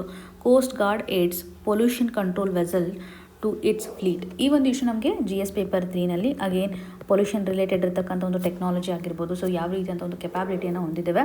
ಪೊಲ್ಯೂಷನ್ ಕಂಟ್ರೋಲ್ ವೆಸಲನ್ನು ಇವಾಗ ಲಾಂಚ್ ಮಾಡ್ತಾ ಇದೆ. So Indian coast guard ship ಅಂತ ಬಂದಾಗ ಸಮುದ್ರ ಪ್ರತಾಪ್ ಅನ್ನುವಂಥದ್ದಾಗಿ ಲಾಂಚ್ ಮಾಡ್ತಾ ಇದ್ದಾರೆ. ಇದು ವೆರಿ ಇಂಪಾರ್ಟೆಂಟ್. ನಿಮಗೆ ನೇಮನ್ನು ಮೆನ್ಷನ್ ಮಾಡೋದ್ರ ಮುಖಾಂತರ ಕೇಳ್ತಾರೆ. ಪೊಲ್ಯೂಷನ್ ಕಂಟ್ರೋಲ್ ವೆಸಲ್ ಅಂತ ಅರ್ಥ ಮಾಡ್ಕೊಳ್ಳೋದಾದರೆ ICGS ಸಮುದ್ರ ಪ್ರತಾಪ್, ಇದು ವೆರಿ ವೆರಿ ಇಂಪಾರ್ಟೆಂಟ್. ಇದನ್ನು ನೀವು ಮರೆಯುವಂತಿಲ್ಲ. ಇದರ ಮೇಲೆ ಕ್ವಶನ್ ಬರುವಂಥ ಸಾಧ್ಯತೆ ಇರುತ್ತೆ. ಸೊ ಇದೊಂದು ಫಸ್ಟ್ ಇಂಡಿಜಿನಸ್ಲಿ ಡಿಸೈನ್ ಮಾಡಿರ್ತಕ್ಕಂಥ ಪೊಲ್ಯೂಷನ್ ಕಂಟ್ರೋಲ್ ವೆಸಲ್ ಆಗಿದೆ ಅಂತ ಹೇಳ್ಬೋದು. ಇಂಡಿಯನ್ ಕೋಸ್ಟ್ ಗಾರ್ಡ್ ಅವರು ಇದನ್ನು ಲಾಂಚ್ ಮಾಡ್ತಾ ಇದ್ದಾರೆ. ಸೊ ಇಲ್ಲಿ ನೋಡ್ಬೋದು ಲಾರ್ಜೆಸ್ಟ್ ಶಿಪ್ ಅಂತಲೇ ಅನ್ಸ್ಕೊಳ್ಳುತ್ತೆ when it comes to the coast guard. So ಈ ಒಂದು ಹಂತದಲ್ಲಿ ಗೋವಾ ಶಿಪ್ಯಾರ್ಡ್ ಲಿಮಿಟೆಡ್ ಬಿಲ್ಡ್ ಮಾಡಿರೋದನ್ನು ನೋಡ್ತಾ ಇದ್ದೀವಿ. ಇದರಲ್ಲಿ 60% ಭಾರತದಿಂದ ಉತ್ಪಾದನೆ ಆಗಿರ್ತಕ್ಕಂಥ, ಅಂದರೆ ಇದರಲ್ಲಿ ಇನ್ಬಿಲ್ಟ್ ಮಾಡ್ತಕ್ಕಂಥ ಒಂದು ಕೆಪಾಬಿಲಿಟಿ ಏನಿದೆಯಲ್ಲ ಇಂಡಿಜಿನಿಯಸ್ ಕಂಟೆಂಟನ್ನು ಹೊಂದಿದೆ ಅಂತಲೇ ಹೇಳ್ಬೋದು. 60% ಇದೆ ಅಂತ ನೋಡ್ಬೋದು. ಇದನ್ನು ಯಾರು ಕಮಿಷನ್ ಮಾಡಿದರೆ ಇವಾಗ ನೋಡಿ ರಾಜನಾಥ್ ಸಿಂಗ್ ಅವರು ಕಮಿಷನ್ ಮಾಡಿರೋದಾಗಿ ಗಮನ ಹರಿಸ್ತಾ ಇದ್ವಿ. ಸೊ ಇದರ ಇಂಪಾರ್ಟೆನ್ಸ್ ಏನಿದೆ, ಇವಾಗ ಪೊಲ್ಯೂಷನ್ಗೆ ಸಂಬಂಧಪಟ್ಟಂಥ ಒಂದು ರೆಸ್ಪಾನ್ಸನ್ನು ಕೊಡುತ್ತೆ ಈ ಒಂದು ವೆಸಲ್. ಬಿಕಾಸ್ ಇವಾಗ ಏನಾದರೂ ಆಯಿಲ್ ಸ್ಪಿಲ್ಲಿಂಗ್ ಆಗ್ತಿರುತ್ತಲ್ಲ, ಸೊ ಆ ಒಂದು ಆಯಿಲ್ ಸ್ಪಿಲ್ಲಿಂಗ್ಗೆ ಸಂಬಂಧಪಟ್ಟಂಥ ಮ್ಯಾನೇಜ್ಮೆಂಟನ್ನು ಮಾಡಲಿಕ್ಕೆ ಇದು ಸಹಕಾರಿಯಾಗುತ್ತೆ ಅಂತ ಹೇಳ್ಬೋದು. ಹಾಗೂ ಫೈರ್ ಫೈಟಿಂಗ್ ಕೆಪಾಸಿಟಿಯನ್ನು ಇದು ಹೊಂದಿದೆ ಅನ್ನುವಂಥದ್ದನ್ನು ಗಮನ ಹರಿಸ್ಬೋದು. ಮ್ಯಾರಿಟೈಮ್ ಸೇಫ್ಟಿಗೆ ಸಂಬಂಧಪಟ್ಟಂಥ ಒಂದು ಫೋಕಸನ್ನು ಮಾಡ್ತಾ ಇದ್ದೀವಿ. ಎನ್ವಿರಾನ್ಮೆಂಟ್ ಪ್ರೊಟೆಕ್ಷನ್ ಒಟ್ಟಾರೆಯಾಗಿ ಇದು ಸಹಕಾರಿಯನ್ನು ಮಾಡ್ತಾ ಇದೆ. ಸೊ ಮ್ಯಾರಿಟೈಮ್ ಸೆಕ್ಯೂರಿಟಿ ಆಸ್ಪೆಕ್ಟ್ನ ಆಧಾರದ ಮೇಲೆ ನಾವು ಕನ್ಸಿಡರ್ ಮಾಡ್ತಾ ಹೋದರೆ ಇವಾಗ ನೋಡಿ ಪೊಲ್ಯೂಷನ್ ಯಾವ ರೀತಿ ಆಗ್ತಾ ಇದೆ ಅಂತ ಈಸಿಯಾಗಿ ಒಂದು ಡಿಟೆಕ್ಷನನ್ನು ಮಾಡುತ್ತೆ ಅಂತಲೇ ಗಮನ ಹರಿಸ್ಬೋದು. ಪೊಲ್ಯೂಷನ್ ಏನಾದರೂ ಆದರೆ ಒಂದು ಬೋಟ್ಸ್ ನಡೆಯಲಿ ಅದಕ್ಕೆ ಸಂಬಂಧಪಟ್ಟಂಥ ಒಂದು ರೆಸ್ಪಾನ್ಸನ್ನು ಮಾಡುವಂಥ ಹಂತದಲ್ಲಿ ಸೊ ಇಲ್ಲಿ ಒಂದು ಹೆಲಿಕಾಪ್ಟರ್ ಹ್ಯಾಂಗರ್ ಇರತಕ್ಕಂತಹ ಏವಿಯೇಷನ್ ಫೆಸಿಲಿಟೀಸನ್ನು ಸಹ ಇಲ್ಲಿ ಪ್ರೊವೈಡ್ ಮಾಡ್ತಾರೆ. ಇದರಿಂದ ನಾವು ಪೊಲ್ಯೂಷನ್ಸನ್ನು ಟ್ಯಾಕಲ್ ಮಾಡಲಿಕ್ಕೆ ಏನಾದರೂ ಎಮರ್ಜೆನ್ಸಿ ಇದ್ದಿರುವಂಥ ಸಂದರ್ಭದಲ್ಲಿ ಒಂದು ಸಪೋರ್ಟಿಂಗ್ ಸಿಸ್ಟಮ್ ಆಗಿ ನೋಡ್ತಾ ಇದ್ದೀವಿ. ಸೊ ಇದು ರಫ್ ಸಿ ಕಂಡೀಷನ್ ಅಡಿನಲ್ಲೂ ಸಹ ಆಪರೇಟ್ ಆಗ್ತಕ್ಕಂಥ ಒಂದು ಕೆಪಾಬಿಲಿಟಿಯನ್ನು ಹೊಂದಿರತಕ್ಕಂತಹ ವೆಸಲ್ ಆಗಿದೆ ಅಂತಲೇ ಹೇಳ್ಬೋದು. ಒಟ್ಟಾರೆಯಾಗಿ ನಮ್ಮ ಒಂದು ಸ್ಟ್ರಾಟಜಿಕ್ ಇಂಪಾರ್ಟೆನ್ಸನ್ನು ಸ್ಟ್ರಾಂಗ್ ಮಾಡ್ತಾ ಇದೆ ಅಂತ ಹೇಳ್ಬೋದು. ಮರೈನ್ ಎನ್ವಿರಾನ್ಮೆಂಟ್ ಪ್ರೊಟೆಕ್ಷನ್ನ ಇಲ್ಲಿ ಪ್ರೊವೈಡ್ ಮಾಡ್ತಾ ಇದೆ. ಆಯಿಲ್ ಸ್ಪಿಲ್ ರೆಸ್ಪಾನ್ಸ್ಗೆ ಸಂಬಂಧಪಟ್ಟಂತೆ ಮ್ಯಾರಿಟೈಮ್ ಲಾ ಎನ್ಫೋರ್ಸ್ಮೆಂಟನ್ನು ನಾವು ಸರಿಯಾಗಿ ಮಾಡ್ತಾ ಇದ್ದೀವಿ ಅಂತಲೇ ಗಮನ ಹರಿಸ್ಬೋದು. ಕೋಸ್ಟಲ್ ಕ್ಲೀನ್ಲಿನೆಸ್ಗೆ ಸಂಬಂಧಿಸಿದಂತೆ ಆಗಿರ್ಬೋದು. ಇದೆಲ್ಲವನ್ನು ನಾವು ಮೇಂಟೈನ್ ಮಾಡಿದಾಗ ಆಟೋಮೆಟಿಕ್ಲಿ ನಮ್ಮ ಒಂದು ಫಿಶರೀಸ್ ಆ್ಯಕ್ಟಿವಿಟಿಗಳು ಚೆನ್ನಾಗಾಗುತ್ತೆ ಅಂತ ಹೇಳ್ಬೋದು. ಮರೈನ್ ಬಯೋಡೈವರ್ಸಿಟಿಯು ಸಹ ಚೆನ್ನಾಗಿರುತ್ತೆ. ಕೋಸ್ಟಲ್ ಕಮ್ಯುನಿಟೀಸ್ಗೆ ಸಂಬಂಧಪಟ್ಟಂಥ ಒಂದು ಸಪೋರ್ಟ್ ಇಲ್ಲಿ ಸಿಕ್ಕುತ್ತೆ. ಒಟ್ಟಾರೆಯಾಗಿ ನಮ್ಮ ಒಂದು ಬ್ಲೂ ಎಕಾನಮಿಗೆ ಇದು ಕಾಂಟ್ರಿಬ್ಯೂಷನನ್ನು ಮಾಡುತ್ತೆ ಅಂತ ಗಮನ ಹರಿಸ್ಬೋದಲ್ವಾ. ಸೊ ಇಲ್ಲಿ ಆರ್ಮ್ಡ್ ಫೋರ್ಸಸಲ್ಲಿ ಮಹಿಳೆಯರ ಪಾರ್ಟಿಸಿಪೇಷನ್ ನಾವು ಕಾಣ್ಬೋದು. ಫಸ್ಟ್ ಕೋಸ್ಟ್ ಗಾರ್ಡ್ ವೆಸಲ್ ನಡೆಯಲ್ಲಿ 2 ಮಹಿಳೆ ಆಫೀಸರ್ಸ್ಗಳನ್ನು ತರಬೇಕು ಅನ್ನುವಂಥ ನಿಟ್ಟಿನಲ್ಲಿ ಇದನ್ನು ಲಾಂಚ್ ಮಾಡ್ತಾ ಇದ್ದಾರೆ ಅಂತ ಹೇಳ್ಬೋದು. ಹಾಗಾಗಿ ಇದರ ಒಂದು ಇಂಪಾರ್ಟೆನ್ಸ್ ಅಥವಾ ಜೆಂಡರ್ ಇನ್ಕ್ಲೂಷನ್ ಅಂತ ಬಂದಾಗ ಯಾವ ರೀತಿಯಾಗಿ ಈಕ್ವಾಲಿಟಿಯನ್ನು ರಿಫ್ಲೆಕ್ಟ್ ಮಾಡುತ್ತೆ ಮ್ಯಾರಿಟೈಮ್ ಆಪರೇಷನ್ ನಡೆಯಲ್ಲಿ ಒಂದು ಎಕ್ಸಾಂಪಲನ್ನು ಸಹ ನಾವು ತೆಗೆದುಕೊಳ್ಬೋದು. ಸೊ ಇಲ್ಲಿ ಪ್ರಸ್ತುತವಾಗಿ ಇಂಡಿಜಿನಸ್ಲಿ ಡೆವಲಪ್ ಆಗ್ತಾ ಇರೋದ್ರಿಂದ ಭಾರತದ ಕೆಪಾಬಿಲಿಟೀಸನ್ನು ಗ್ಲೋಬಲ್ ಲೆವೆಲಲ್ಲಿ ರಿಫ್ಲೆಕ್ಟ್ ಆಗುತ್ತೆ ಅಂತಲೇ ಗಮನ ಹರಿಸ್ಬೋದು. ಆತ್ಮನಿರ್ಭರ ಭಾರತ್ಗೆ ಸಂಬಂಧಪಟ್ಟಂತೆ ಡಿಫೆನ್ಸ್ ಮ್ಯಾನುಫ್ಯಾಕ್ಚರ್ನಲ್ಲಿ ಸಪೋರ್ಟನ್ನು ಮಾಡ್ತಾ ಇದೆ ಅನ್ನೋಂಥ ಒಂದು ಕ್ಲಾರಿಟಿ ನಮಗೆ ಇಲ್ಲಿ ಇಂಪಾರ್ಟೆಂಟ್. ಸೊ ಇಂಪಾರ್ಟೆಂಟ್ಲಿ ICGS ಸಮುದ್ರ ಪ್ರತಾಪ್ನ ಪರ್ಪಸ್ ಏನಿದೆ ಅಂತ ನಾವಿಲ್ಲಿ ತಿಳಿದುಕೊಳ್ಬೇಕು. ಇನ್ನು ಮುಂದಿನದಾಗಿ the parallel track that keeps US India ties going. ಈ ಒಂದು ಇಶ್ಯೂ ನಮಗೆ GS ಪೇಪರ್ 2 ನಡೆಯಲ್ಲಿ ಇಂಟರ್ನ್ಯಾಷನಲ್ ರಿಲೇಷನ್ಗೆ ಸಂಬಂಧಪಟ್ಟಂತೆ ಬಹುಮುಖ್ಯವಾಗಿ ಸಹಕಾರ ಆಗುತ್ತೆ. India and US relation very very important. ಪ್ರಪ್ರಥಮವಾಗಿ ನಾವು ನೋಡಿದ್ವಿ US ಹಾಗೂ ಇಂಡಿಯಾದ ಮಧ್ಯೆ ಒಂದು ಟ್ರೇಡ್ ವಾರ್ ನಡೀತಾ ಇದೆ. US ಸಹ ಸಾಕಷ್ಟು ಪ್ರೆಷರನ್ನು ಹಾಕ್ತಾ ಇದೆ. 500% ತನೂ ಸಹ ಟ್ಯಾರಿಫ್ ಹಾಕುವಂಥ ಒಂದು ಸಾಧ್ಯತೆ ಇದೆ ಅಂತ ನಾವು ಮೊದಲ ಹಂತದಲ್ಲಿ ಫಸ್ಟ್ ನೋಡಿದ್ವಿ ಆರ್ಟಿಕಲ್. ಇವಾಗ ಇಲ್ಲಿ ನೋಡಿ ಆಥರ್ ಅವರು ಒಂದು ಡಿಫ್ರೆಂಟ್ ಪರ್ಸ್ಪೆಕ್ಟಿವನ್ನು ಕೊಡ್ತಾ ಇದ್ದಾರೆ. ಅಂದರೆ ರಿಯಲಿಸ್ಟಿಕಲಿ ನಾವು US ಒಂದಿಗೆ ಇರ್ತಕ್ಕಂಥ ಒಂದು ರಿಲೇಷನನ್ನು ಯಾವ ರೀತಿಯಾಗಿ ಹೊಂದಿದ್ದೇವೆ, ಇವಾಗ ಏನೇ ನಡೀತಾ ಇರುವಂಥ ಆನ್ಗೋಯಿಂಗ್ ಇಶ್ಯೂ ಇದ್ರೂ ಸಹ ಅದೊಂದು ಪೊಲಿಟಿಕಲ್ ಟ್ರ್ಯಾಕಲ್ಲಿದೆ. ಇನ್ಸ್ಟಿಟ್ಯೂಷನಲ್ ಟ್ರ್ಯಾಕ್ ನಡೆಯಲ್ಲಿ ನಾವು ಸರಿಯಾದ ಒಂದು ದಾರಿಯಲ್ಲೇ ಹೋಗ್ತಾ ಇದ್ದೀವಿ ಅಂತ ಆಥರ್ ಅವರು ಎಂಫೋಸಿಸನ್ನು ಮಾಡ್ತಾ ಇದ್ದಾರೆ. ಇವಾಗ ಕೆಲವೊಂದಿಷ್ಟು ಪೊಲಿಟಿಕಲ್ ಸ್ಟ್ರೇನ್ಸನ್ನು ನೋಡ್ತಾ ಇದ್ದೀವಿ. ಟ್ರೇಡ್ ಸ್ಯಾಂಕ್ಷನ್ ಅಂತ ಗಮನ ಹರಿಸ್ಬೋದು, ಅಥವಾ ಕ್ವಾಡ್ ಸಮಿಟ್ಗೆ ಸಂಬಂಧಪಟ್ಟಂಥ ಒಂದು ಪೋಸ್ಟ್ ಮೂಮೆಂಟ್ ಆಗಿರ್ಬೋದು. ಇವೆಲ್ಲವನ್ನು ಕನೆಕ್ಟ್ ಮಾಡೋದ್ರ ಮುಖಾಂತರ ಪ್ರಸ್ತುತವಾಗಿ ಒಂದು ರಿಲೇಷನ್ ಅಡಿನಲ್ಲಿ ನಾವು ಯಾವ ರೀತಿಯಂಥ ಸ್ಟ್ರಾಂಗ್ ಬಾಂಡಿಂಗನ್ನು ಹೊಂದಿದ್ದೇವೆ, ಡ್ಯುಯಲ್ ಟ್ರ್ಯಾಕ್ ಮಾಡೆಲನ್ನು ನಾವಿಲ್ಲಿ ತೋರಿಸ್ತಾ ಇದ್ದೀವಿ ಅಂತ ಗಮನ ಹರಿಸ್ಬೋದು. ಮೊದಲ ಹಂತದಲ್ಲಿ ಪೊಲಿಟಿಕಲ್ ಫ್ರಿಕ್ಷನ್ ಏನಿದೆ ಅಂತ ನಿಮಗೆ ಆಲ್ರೆಡಿ ಕ್ಲಿಯರ್ ಆಗಿದೆ. ಟ್ರಂಪ್ ಅವರ ಒಂದು ನಾಯಕತ್ವದಲ್ಲಿ ನಮ್ಮ ಮೇಲೆ ವಿಧಿಸ್ತಾ ಇರುವಂಥ ಒಂದು ಟ್ಯಾರಿಫನ್ನು ನೋಡ್ತಾ ಇದ್ದೀವಿ. ರಷ್ಯನೊಂದಿಗೆ ಇರತಕ್ಕಂಥ ಒಂದು ರಿಲೇಷನ್ ಆಧಾರದ ಮೇಲೆ ಅವರು ನಮ್ಮ ಮೇಲೆ ಟ್ಯಾರಿಫನ್ನು ವಿಧಿಸ್ತಾ ಇದ್ದಾರೆ ಅಂತಲೇ ಹೇಳ್ಬೋದು. ಇದರಿಂದ ಭಾರತ ಏನು ಎಕ್ಸ್ಪೋರ್ಟ್ ಮಾಡ್ತಾ ಇದೆ ಅಲ್ವಾ, ಭಾರತೀಯರ ಒಂದು ಎಕ್ಸ್ಪೋರ್ಟ್ ಮೇಲೆ ಡೆಫಿನೆಟ್ಲಿ ಹಾರ್ಮ್ ಆಗಿರೋದನ್ನು ನೋಡ್ತಾ ಇದ್ದೀವಿ. 2025ರಲ್ಲಿ ನಾವು US ಗೆ ಮಾಡ್ತಾ ಇರುವಂಥ ಒಂದು ಎಕ್ಸ್ಪೋರ್ಟು ಕಡಿಮೆ ಆಗಿರೋದನ್ನು ನೋಡ್ತಾ ಇರುವಂಥದ್ದು. ಇದರೊಂದಿಗೆ ಗ್ಲೋಬಲ್ ಲೆವೆಲಲ್ಲಿ G2 ಅನ್ನುವಂಥ ಒಂದು ಗ್ರೂಪಿಂಗ್ನ ಆಧಾರದ ಮೇಲೆ US ಮತ್ತು ಚೈನಾ ಅಂತಕ್ಕಂಥ ಒಂದು ಪರ್ಸೆಪ್ಷನು ಸಹ ಇಲ್ಲಿ ಹೆಚ್ಚಾಗಿದೆ ಅಂತಲೇ ಹೇಳ್ಬೋದು. ಸೊ ಈ ಒಂದು ಹಂತದಲ್ಲಿ US ಸಹ ಪಾಕಿಸ್ತಾನದೊಂದಿಗೆ ಎಂಗೇಜ್ಮೆಂಟನ್ನು ಜಾಸ್ತಿ ಮಾಡ್ತಾ ಇರೋದಾಗಿ ಗಮನ ಹರಿಸ್ಬೋದು. ಸೊ ಇದು ನಿಮಗೆ ಕ್ಲಿಯರ್ ಆಗಿರಲಿ, ಪೊಲಿಟಿಕಲಿ ಯಾವ ರೀತಿಯಾದಂಥ ಡೈರೆಕ್ಷನಲ್ಲಿ ನಮ್ಮ ಜಗತ್ತು ಹೋಗ್ತಾ ಇದೆ ಅಂತ. ಈವನ್ ಕ್ವಾಡ್ ಲೀಡರ್ ಸಮ್ಮಿಟನ್ನು ಸಹ ಪೋಸ್ಟ್ಪೋನ್ ಮಾಡಿರೋದಾಗಿ ನಾವು ನೋಡ್ತಾ ಇದ್ವಿ. ಭಾರತ ಹೋಸ್ಟ್ ಮಾಡಲಿರ್ತಕ್ಕಂಥ ಕ್ವಾಡ್ ಗ್ರೂಪಿಂಗ್ಗೆ ಸಂಬಂಧಪಟ್ಟಂತೆ ಕ್ವಾಡ್ ಲೀಡರ್ ಸಮ್ಮಿಟ್ಗೆ ಸಂಬಂಧಿಸಿದಂತೆ ಪೋಸ್ಟ್ಪೋನ್ಮೆಂಟನ್ನು ಮಾಡಿರೋದಾಗಿ. ಸೊ ಇಲ್ಲಿ ನಿಮಗೆ ಸಿಂಪಲ್ ಕ್ವಶನ್ ಅಂತಂದರೆ ಕ್ವಾಡ್ ಮೆಂಬರ್ಸಲ್ಲಿ ಯಾರ್ಯಾರಿದ್ದಾರೆ ಅಂತ ಕಮೆಂಟ್ ಸೆಕ್ಷನಲ್ಲಿ ಮೆನ್ಷನ್ ಮಾಡಿ. ಓಕೆ, ಸೊ ಇಲ್ಲಿ ಭಾರತದ ಒಂದು ಎಕ್ಸ್ಪೋರ್ಟ್ ಕಡಿಮೆ ಆಗಿದೆ. ಇನ್ನು ಇನ್ಸ್ಟಿಟ್ಯೂಷನ್ ಲೆವೆಲಲ್ಲಿ ನಾವು ಯಾವ ರೀತಿಯಾದಂಥ ಒಂದು ಕೋಆಪರೇಷನನ್ನು ಹೊಂದಿದ್ದೇವೆ US ಒಂದಿಗೆ ಅಂತಂದಾಗ, ಸಾಕಷ್ಟು ಸೆಕ್ಟರ್ಸ್ ನಡಿಯಲ್ಲಿ ನಾವು ಒಂದು ಅಲೈನ್ಮೆಂಟನ್ನು ತೋರಿಸ್ತಾ ಇದ್ವಿ. ಫಾರ್ ಎಕ್ಸಾಂಪಲ್, ಇವಾಗ ಇನ್ಸ್ಟಿಟ್ಯೂಷನ್ ಕೋಆಪರೇಷನ್ ಅಂತ ಬಂದಾಗ ಅದರಲ್ಲೂ ಕ್ವಾಡ್ ಫಾರಿನ್ ಮಿನಿಸ್ಟರ್ಸ್ ಮೀಟಿಂಗನ್ನು ನಾವು ಏನು ನೋಡ್ತಾ ಇದ್ವಿ. ಮಿನಿಸ್ಟರ್ಸ್ಗಳ ಮೀಟಿಂಗ್ ಅಂತ ಬಂದಾಗ ಕ್ವಾಡ್ ರಿಲೇಟೆಡ್ ಇರುವಂತೆ 2025ರಲ್ಲಿ ವಾಷಿಂಗ್ಟನ್ನಲ್ಲಿ ಕಮೆಂಟ್ಸ್ ಆಗಿರ್ತಕ್ಕಂಥ ಈ ಒಂದು ಡೈಲಾಗಲ್ಲಿ, ಅಂದರೆ ಕ್ವಾಡ್ರಿಲ್ಯಾಟರಲ್ ಸೆಕ್ಯೂರಿಟಿ ಡೈಲಾಗ್ಗೆ ಸಂಬಂಧಿಸಿದಂತೆ ನಾವು ನೋಡೋದಾದರೆ ಮ್ಯಾರಿಟೈಮ್ ಸೆಕ್ಯೂರಿಟಿಗೆ ಸಂಬಂಧಿಸಿದಂತೆ ಡಿಸ್ಕಷನ್ನ ಮಾಡಿದ್ದೀವಿ. ಕ್ರಿಟಿಕಲ್ ಟೆಕ್ನಾಲಜಿಗೆ ಸಂಬಂಧಪಟ್ಟಂತೆ ಆಗಿರ್ಬೋದು, ಹ್ಯುಮ್ಯಾನಿಟೇರಿಯನ್ ಕೋಆಪರೇಷನ್ಗೆ ಸಂಬಂಧಪಟ್ಟಂತೆ ಆಗಿರ್ಬೋದು. ಸೊ ಈ ರೀತಿಯಾಗಿ ನಾವು ಒಂದು ಸರಿಯಾದಂತಹ ಡೈಲಾಗನ್ನು ಎಕ್ಸ್ಚೇಂಜ್ ಮಾಡ್ಕೊಂಡಿದ್ದೀವಿ ಅಂತ ಹೇಳ್ಬೋದಲ್ವಾ. ಕ್ವಾಡ್ನ ಒಂದು ರೆಲೆವೆನ್ಸ್ ಯಾವ ರೀತಿಯಾಗಿದೆ ಅಂತಲೇ ಗಮನ ಹರಿಸ್ಬೋದಲ್ವಾ. ಮಿನಿಸ್ಟರ್ಸ್ಗಳ ಒಂದು ಗ್ರೂಪಿಂಗ್ ಅಥವಾ ಮೀಟಿಂಗ್ ನಡೆಯಲ್ಲಿ ಈ ರೀತಿಯಾದಂಥ ಸೆಕ್ಯೂರಿಟಿ ಕನ್ಸರ್ನ್ ಅಥವಾ ಈ ಪ್ರಸ್ತುತವಾಗಿರುವಂಥ ಥ್ರೆಟ್ನ ಆಧಾರದ ಮೇಲೆ, ಟೆಕ್ನಾಲಜಿ ಆಧಾರದ ಮೇಲೆ, ಕೋಆಪರೇಷನ್ ಆಧಾರದ ಮೇಲೆ ಡೈಲಾಗ್ಸ್ಗಳು ಎಕ್ಸ್ಚೇಂಜ್ ಆಗಿರೋದನ್ನು ನಾವು ನೋಡ್ತಾ ಇದ್ದೀವಿ. ಕ್ವಾಡ್ ಎಂಗೇಜ್ಮೆಂಟನ್ನು ನಾವು ಗಮನ ಹರಿಸುವಂಥದ್ದಾದರೆ ಆಪರೇಷನಲ್ಲಿ ಇದು ಕಂಟಿನ್ಯೂ ಇರೋದನ್ನು ನಾವು ನೋಡ್ತಾ ಇದ್ದೀವಿ. ಅಗೇನ್ ಇವಾಗ ಡಿಫೆನ್ಸ್ ಕೋಆಪರೇಷನ್ ಅಂತ ಬಂದಾಗ ಇದೊಂದು ಕೋರ್ ಪಿಲ್ಲರ್ ಅಂತಲೇ ಹೇಳ್ಬೋದಲ್ವಾ. ಭಾರತ ಮತ್ತು US ಒಂದು ಸಿವಿಲ್ ನ್ಯೂಕ್ಲಿಯರ್ ಡೀಲ್ ಅಂತ ಬಂದಾಗ 2008ರಲ್ಲಿರುವಂಥ ಈ ಒಂದು ಡಿಫೆನ್ಸ್ ಟೈಸ್ ಏನಿದೆಲ್ಲ ಇನ್ನೂ ಸ್ಟ್ರಾಂಗ್ ಆಗ್ತಾ ಇರೋದನ್ನು ನೋಡ್ಬೋದು. Recently October 2025 10-year defence framework ಅಗ್ರಿಮೆಂಟ್ಗೆ ಸಂಬಂಧಪಟ್ಟಂತೆಯೂ ಸಹ ರಾಜನಾಥ್ ಸಿಂಗ್ ಅವರು US ಡಿಫೆನ್ಸ್ ಸೆಕ್ರೆಟರಿಯೊಂದಿಗೆ ಒಂದು ಸಿಗ್ನೇಚರ್ ಮಾಡಿರೋದನ್ನು ಸಹ ಇಲ್ಲಿ ಎಂಫೋಸಿಸ್ ಮಾಡ್ತಾ ಇದ್ದಾರೆ. ಸೊ ಈ ಒಂದು ಹಂತದಲ್ಲಿ ನಾವು ಅಗೇನ್ ಒಂದು ಕೋಆರ್ಡಿನೇಷನನ್ನು ಅಥವಾ ಇನ್ಫಾರ್ಮೇಷನ್ ಶೇರಿಂಗ್ಗೆ ಸಂಬಂಧಪಟ್ಟಂತೆ, ಡಿಫೆನ್ಸ್ ಟೆಕ್ನಾಲಜಿಗೆ ಸಂಬಂಧಪಟ್ಟಂತೆಯೂ ಸಹ ಕೊಲಾಬರೇಷನನ್ನು ಮಾಡ್ತಾ ಇರುವಂಥದ್ದು. ಸೊ ಒಟ್ಟಾರೆಯಾಗಿ ಭಾರತ ಇಂಡೋ ಪೆಸಿಫಿಕ್ ಸ್ಟೆಬಿಲಿಟಿಗೆ ಸಂಬಂಧಿಸಿದಂತೆ, ಇಂಡೋ ಪೆಸಿಫಿಕ್ ಸ್ಟೆಬಿಲಿಟಿ ರಿಲೇಟೆಡ್ ಇರತಕ್ಕಂಥ ಒಂದು ಡಿಸ್ಕಷನ್ ಆಗಿದೆ ಅಂತ ಹೇಳ್ಬೋದು. ಭಾರತದ ಒಂದು ಸೆಕ್ಯೂರಿಟಿಗೆ ಕಾಂಟ್ರಿಬ್ಯೂಷನನ್ನು ಮಾಡ್ತಕ್ಕಂಥದ್ದಂತೆ ಹೇಳ್ಬೋದು. ಸೊ ಇದರೊಂದಿಗೆ ಡಿಫೆನ್ಸ್ ಅಗ್ರಿಮೆಂಟ್ಗಳನ್ನು ಸಹ ನೋಡ್ತೀವಲ್ಲ, ಸಪ್ಲೈ ಚೈನ್ ಸೆಕ್ಯೂರಿಟಿಗೆ ಸಂಬಂಧಿಸಿದಂತೆ ಇರುತ್ತೆ. ಸೋಸಾ ಅಂತ ಕರಿತೀವಿ, 2024ರಲ್ಲಿ ಇರುವಂಥದ್ದು. ಸೊ ಇದರೊಂದಿಗೆ ಇಂಡೆಕ್ಸ್ X ಅಂತ ನೋಡ್ಬೋದು, ಡಿಫೆನ್ಸ್ ಇನೋವೇಷನ್ ಎಕೋಸಿಸ್ಟಮ್ಗೆ ಸಂಬಂಧಪಟ್ಟಂತೆ ಇಂಡಸ್ ಎಕ್ಸ್ ಅಂತ ನೋಡ್ತೇವೆ 2023ನಲ್ಲಿ ಇದು ಪರ್ಟಿಕ್ಯುಲರ್ಲಿ. ಸೊ ಇವೆಲ್ಲವನ್ನು ನಾವು ಗಮನ ಹರಿಸೋದಾದರೆ ಡಿಫೆನ್ಸ್ ಅಗ್ರಿಮೆಂಟ್ ಎಷ್ಟು ಮಟ್ಟಿಗೆ ಸ್ಟ್ರಾಂಗ್ ಇದೆ ಅಂತಲೇ ಹೇಳ್ಬೋದು. Military exercise very very important. ನಿಮಗೆ ಪ್ರಿಲಿಮ್ಸಲ್ಲಿ ಕೇಳಿರ್ತಾರೆ, ಯುದ್ಧಾಭ್ಯಾಸ ಅಂತ ಆಗಿರ್ಬೋದು, ಟೈಗರ್ ಕ್ಲಾ ಅಂತ ಆಗಿರ್ಬೋದು, ಮಲಬಾರ್ ಅಂತ ಆಗಿರ್ಬೋದು. ಸೊ ಇವೆಲ್ಲವೂ ಸಹ ಮಿಲಿಟರಿ ಎಕ್ಸಸೈಸ್ಗಳು ಹೇಳುತ್ತೆ ನಾವು ಎಷ್ಟು ಮಟ್ಟಿಗೆ ಎರಡು ಕಂಟ್ರಿಗಳ ಒಂದು ಟ್ರಸ್ಟನ್ನು ಹೊಂದಿದ್ದೇವೆ ಅಥವಾ ಇಂಟ್ರಾ ಆಪರೇಬಿಲಿಟಿ ಕಂಡೀಷನ್ನ ತೋರಿಸ್ತಾ ಇದ್ದೀವಿ ಅಂತ. When it comes to the technology part ಅಲ್ಲ, ಆಥರ್ ಅವರು ಹೇಳ್ತಾ ಇರೋದೇನೆಂದರೆ NISAR it's very very important ಅಲ್ವಾ. ಸೊ ನಿಸಾರ್ 2025 ಲಾಂಚ್ ಮಾಡಿರೋದಾಗಿ ನೋಡ್ತಾ ಇದ್ದೀವಿ. ನಾಸಾ ಹಾಗೂ ಇಸ್ರೋದ ಒಂದು ಮಿಷನನ್ನು ಸಹ ನಾವು ಇಲ್ಲಿ ಗಮನಿಸಬಹುದು. ಡಿಸಾಸ್ಟರ್ ಮ್ಯಾನೇಜ್ಮೆಂಟ್, ಅಗ್ರಿಕಲ್ಚರ್, ಇನ್ಫ್ರಾಸ್ಟ್ರಕ್ಚರ್ ಪ್ಲಾನಿಂಗ್ಗೆ ಸಂಬಂಧಪಟ್ಟಂತೆ ನಿಸಾರನ್ನು ಸಹ ಲಾಂಚ್ ಮಾಡಿರೋದಾಗಿ ನಾವು ನೋಡ್ತಾ ಇದ್ದೀವಿ. ಡಿಫೆನ್ಸ್ಗೆ ಸಂಬಂಧಿಸಿದಂಥ ಒಂದು ಇಂಡಿಜಿನೈಸೇಷನ್ನ ತರಲಿಕ್ಕಂತಲೇ ನವೆಂಬರ್ 2025 ಪ್ರಸ್ತುತವಾಗಿ ಹಾಲ್ GE ಫೈಟರ್ ಜೆಟ್ ಇಂಜಿನ್ಗೆ ಸಂಬಂಧಪಟ್ಟಂಥ ಒಂದು ಡೀಲನ್ನು ಸಹ ನಾವಿಲ್ಲಿ ಗಮನ ಹರಿಸ್ಬೋದು. ಸೊ ಈ ರೀತಿಯಾಗಿ ನಮ್ಮ ಒಂದು ಸ್ಪೇಸ್ ಕೋಆಪರೇಷನ್ ಟೆಕ್ನಾಲಜಿಗೆ ಸಂಬಂಧಿಸಿದಂತೆ ಎಷ್ಟರ ಮಟ್ಟಿಗೆ ನಾವು ಮುಂದಾಗಿದ್ದೀವಿ ಅಂತ. ಇದರೊಂದಿಗೆ ಕನೆಕ್ಟಿವಿಟಿ, ಇನ್ಫ್ರಾಸ್ಟ್ರಕ್ಚರ್ ಆಸ್ಪೆಕ್ಟ್ನ ಆಧಾರದ ಮೇಲೂ ಸಹ ಒಂದು ಗುಡ್ ಟೈಯನ್ನು ಹೊಂದಿದ್ದೇವೆ. ಕ್ವಾಡ್ ಪ್ಲಾಟ್ಫಾರ್ಮನ್ನು ಯೂಸ್ ಮಾಡೋದ್ರ ಮುಖಾಂತರ ಕ್ವಾಡ್ ಪೋರ್ಟ್ಸ್ಗೆ ಸಂಬಂಧಪಟ್ಟಂಥ ಒಂದು ಡಿಸ್ಕಷನ್ ಆಗಿರ್ಬೋದು.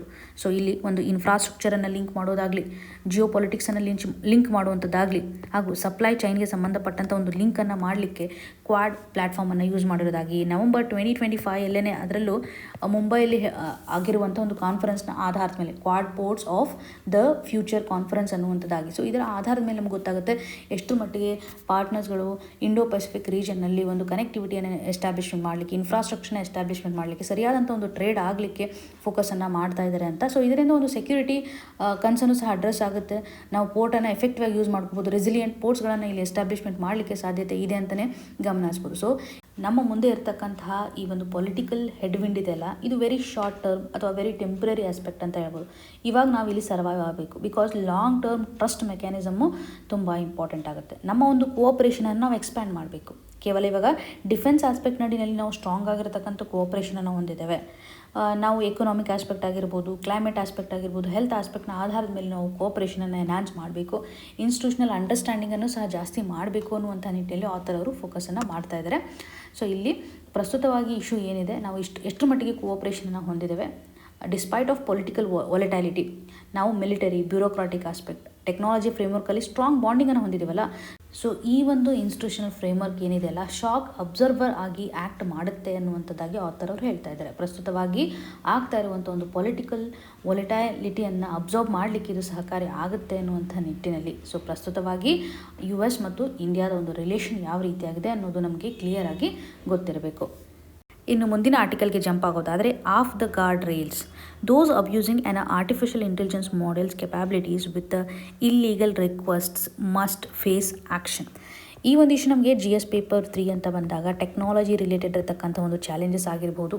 GS ಪೇಪರ್ 2 ಅಂತ ಬಂದಾಗ ಪರ್ಟಿಕ್ಯುಲರ್ಲಿ ಜೆಂಡರ್ ರಿಲೇಟೆಡ್ ಇರತಕ್ಕಂಥ ಇಶ್ಯೂಸ್ ನಡೀಲಿ ಇದು ಸಹಕಾರಿ ಆಗುತ್ತೆ ಅಂತ ಹೇಳ್ಬೋದು. ಗವರ್ನೆನ್ಸ್ ಆಸ್ಪೆಕ್ಟಲ್ಲೂ ಸಹ ನಾವು ಕನೆಕ್ಟ್ ಮಾಡ್ಬೋದು. ಸೊ ರೀಸೆಂಟ್ಲಿ ಎಕ್ಸ್ ಪ್ಲ್ಯಾಟ್ಫಾರ್ಮ್ಗೆ ಇವರು ಯೂಸ್ ಮಾಡ್ತಾ ಇರುವಂಥ ಒಂದು AI ಚಾಟ್ ಬೋಟ್ ರಿಲೇಟೆಡ್ ಇರತಕ್ಕಂಥ ಒಂದು ಅಲಿಗೇಷನ್ಸನ್ನು ಹಾಕಿರುವಂಥದ್ದು ರಿಕ್ವೆಸ್ಟನ್ನು ಮಾಡ್ಕೊಂಡಿರೋದಾಗಿ ನಾವು ನೋಡ್ತಾ ಇದ್ವಿ. ಸೊ ಪರ್ಟಿಕ್ಯುಲರ್ಲಿ ಗ್ರೂಪ್ ಅಂತಕ್ಕಂಥ ಒಂದು ಚಾಟ್ ಬೋಟ್, ಈ ಒಂದು ಗ್ರೂಪ್ ಚಾಟ್ ಬೋಟ್ನ ಯೂಸ್ ಮಾಡೋದ್ರ ಮುಖಾಂತರ ನಾನ್ ಕನ್ಸೆನ್ಶುವಲ್ ಸೆಕ್ಷುವಲಿ ಎಕ್ಸ್ಪ್ಲಿಸಿಟ್ ಇಮೇಜಸ್ಗಳನ್ನು ಡೆವಲಪ್ ಮಾಡಿರೋದಾಗಿ ನಾವು ನೋಡ್ತಾ ಇದ್ದೀವಿ. ಸೊ ವುಮೆನ್ ರಿಲೇಟೆಡ್ ಇರ್ತಕ್ಕಂಥ ಒಂದು ಅಬ್ಯೂಸಿವ್ ಆಗಿರುವಂತಹ ಒಂದು ಇಮೇಜಸನ್ನು ಕ್ರಿಯೇಟ್ ಮಾಡ್ತಾ ಇರೋದಾಗಿ ನಾವು ನೋಡ್ತಾ ಇದ್ವಿ. ಈ ಒಂದು ಇಶ್ಯೂನ ನಾವು ರೀಸೆಂಟ್ಲಿ ಕವರ್ ಮಾಡಿದ್ವಿ.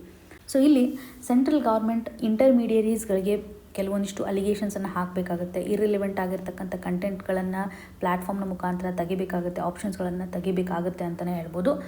ಸೊ ಇವಾಗ ಓಪನ್ AI ಅಂತ ನೋಡ್ತೀವಲ್ಲ, ಈ ಒಂದು ಫರ್ಮ್ ಅಂತ ಬಂದಾಗ ಅಥವಾ ಗೂಗಲ್ ಅಂತ ಬಂದಾಗ ಈ ಮಾಡೆಲ್ಸ್ಗಳು ಏನಿದೆಯಲ್ಲ ಸರಿಯಾಗಿ ಒಂದು ಸೇಫ್ ಗಾರ್ಡ್ಸನ್ನು ಹೊಂದಿದ್ದಾವೆ. ಬಟ್ ಇಲ್ಲಿ ಪ್ರಸ್ತುತವಾಗಿ ಎಕ್ಸ್ ಪ್ಲ್ಯಾಟ್ಫಾರ್ಮ್ ಅಂತ ಬಂದಾಗ ಈ ಒಂದು AI ಚಾಟ್ ಬೋಟ್ ರಿಲೇಟೆಡ್ ಇರತಕ್ಕಂಥ ಒಂದು ಇಶ್ಯೂನ ನಾವಿಲ್ಲಿ ಕಾಣ್ತಾ ಇದ್ದೀವಿ ಅಂತ ಕ್ಲಿಯರಾಗಿ ತಿಳಿದುಕೊಂಡಿರಬೇಕು. ಇವಾಗ ನೋಡಿ, ಆರ್ಟಿಫಿಷಿಯಲ್ ಇಂಟೆಲಿಜೆನ್ಸ್ನಿಂದಾಗಿ ಸಾಕಷ್ಟು ಕೃತ್ಯಗಳು ನಡೀತಾ ಇದ್ದಾವೆ.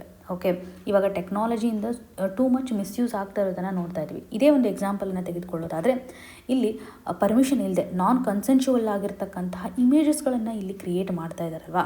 ಹಾಗಿದ್ರೆ ಆರ್ಟಿಫಿಷಿಯಲ್ ಇಂಟೆಲಿಜೆನ್ಸಿಂದ ಜನ್ರೇಟ್ ಆಗಿರ್ತಕ್ಕಂತಹ ಕಂಟೆಂಟ್ಗಳು ಅಬ್ಯೂಸಿವ್ ಆಗಿ ಏನಾದರೂ ಇದ್ದರೆ ಕ್ರಿಮಿನಲ್ ಚಾರ್ಜಸನ್ನು ಹಾಕ್ಬೋದಲ್ವಾ, ಕ್ರಿಮಿನಲ್ ಲಯಬಲ್ ಆಗಿರ್ತಕ್ಕಂಥ ಒಂದು ಕಂಡೀಷನನ್ನು ಕ್ರಿಯೇಟ್ ಮಾಡ್ಬೋದಲ್ವಾ. ಬಟ್ ಕ್ರಿಮಿನಲ್ ಲಯಬಿಲಿಟಿ ಯಾಕೆ ಡೈಲ್ಯೂಟ್ ಆಗ್ತಾ ಇದೆ ಅಂತ ಆಥರ್ ಅವರು ಕ್ವಶನನ್ನು ಮಾಡ್ತಾ ಇದ್ದಾರೆ. ಕ್ರಿಮಿನಾಲಿಟಿಗೆ ಸಂಬಂಧಪಟ್ಟಂಥ ಒಂದು ಕನ್ಸರ್ನನ್ನು ವ್ಯಕ್ತಪಡಿಸ್ತಾ ಇದ್ದಾರೆ. ಇದರೊಂದಿಗೆ ಜೆಂಡರ್ ಮೇಲೂ ಸಹ ಸಾಕಷ್ಟು ಹಾರ್ಮನ್ನು ಇದು ಕ್ರಿಯೇಟ್ ಮಾಡ್ತಾ ಇದೆ.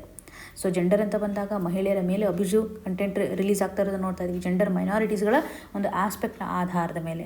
ಸೊ ಇವಾಗ ಪ್ರಸ್ತುತವಾಗಿ ಒಂದು ಹರಾಸ್ಮೆಂಟ್ ಕಂಡೀಷನ್ ಕ್ರಿಯೇಟ್ ಆಗ್ತಾ ಇದೆ, ಸೆಕ್ಷುವಲ್ ವೈಲೆನ್ಸ್ ಆಗ್ತಾ ಇದೆ, ಥ್ರೆಟ್ಗಳು ಸಹ ಕ್ರಿಯೇಟ್ ಆಗ್ತಾ ಇರುವಂಥ ಒಂದು ಎಕೋಸಿಸ್ಟಮ್ ಆಗಿದೆ. ಜೆಂಡರ್ ರಿಲೇಟೆಡ್ ಇರತಕ್ಕಂಥ ಹಾರ್ಮ್ಸ್ಗಳು ಸಹ ಆಗ್ತಾ ಇರೋದನ್ನು ನಾವು ನೋಡ್ತಾ ಇದ್ದೀವಿ. ಸೊ ಈ ಒಂದು ಹಂತದಲ್ಲಿ ಪ್ಲ್ಯಾಟ್ಫಾರ್ಮ್ಗೆ ಸಂಬಂಧಿಸಿದಂಥ ಇರ್ರೆಸ್ಪಾನ್ಸಿಬಿಲಿಟಿಯನ್ನು ನಾವು ಗಮನ ಹರಿಸ್ಬೋದು. ಸೊ ಇವಾಗ ಪ್ಲ್ಯಾಟ್ಫಾರ್ಮು ಸಹ ತುಂಬ ಇಂಪಾರ್ಟೆಂಟ್ ಅಲ್ಲ.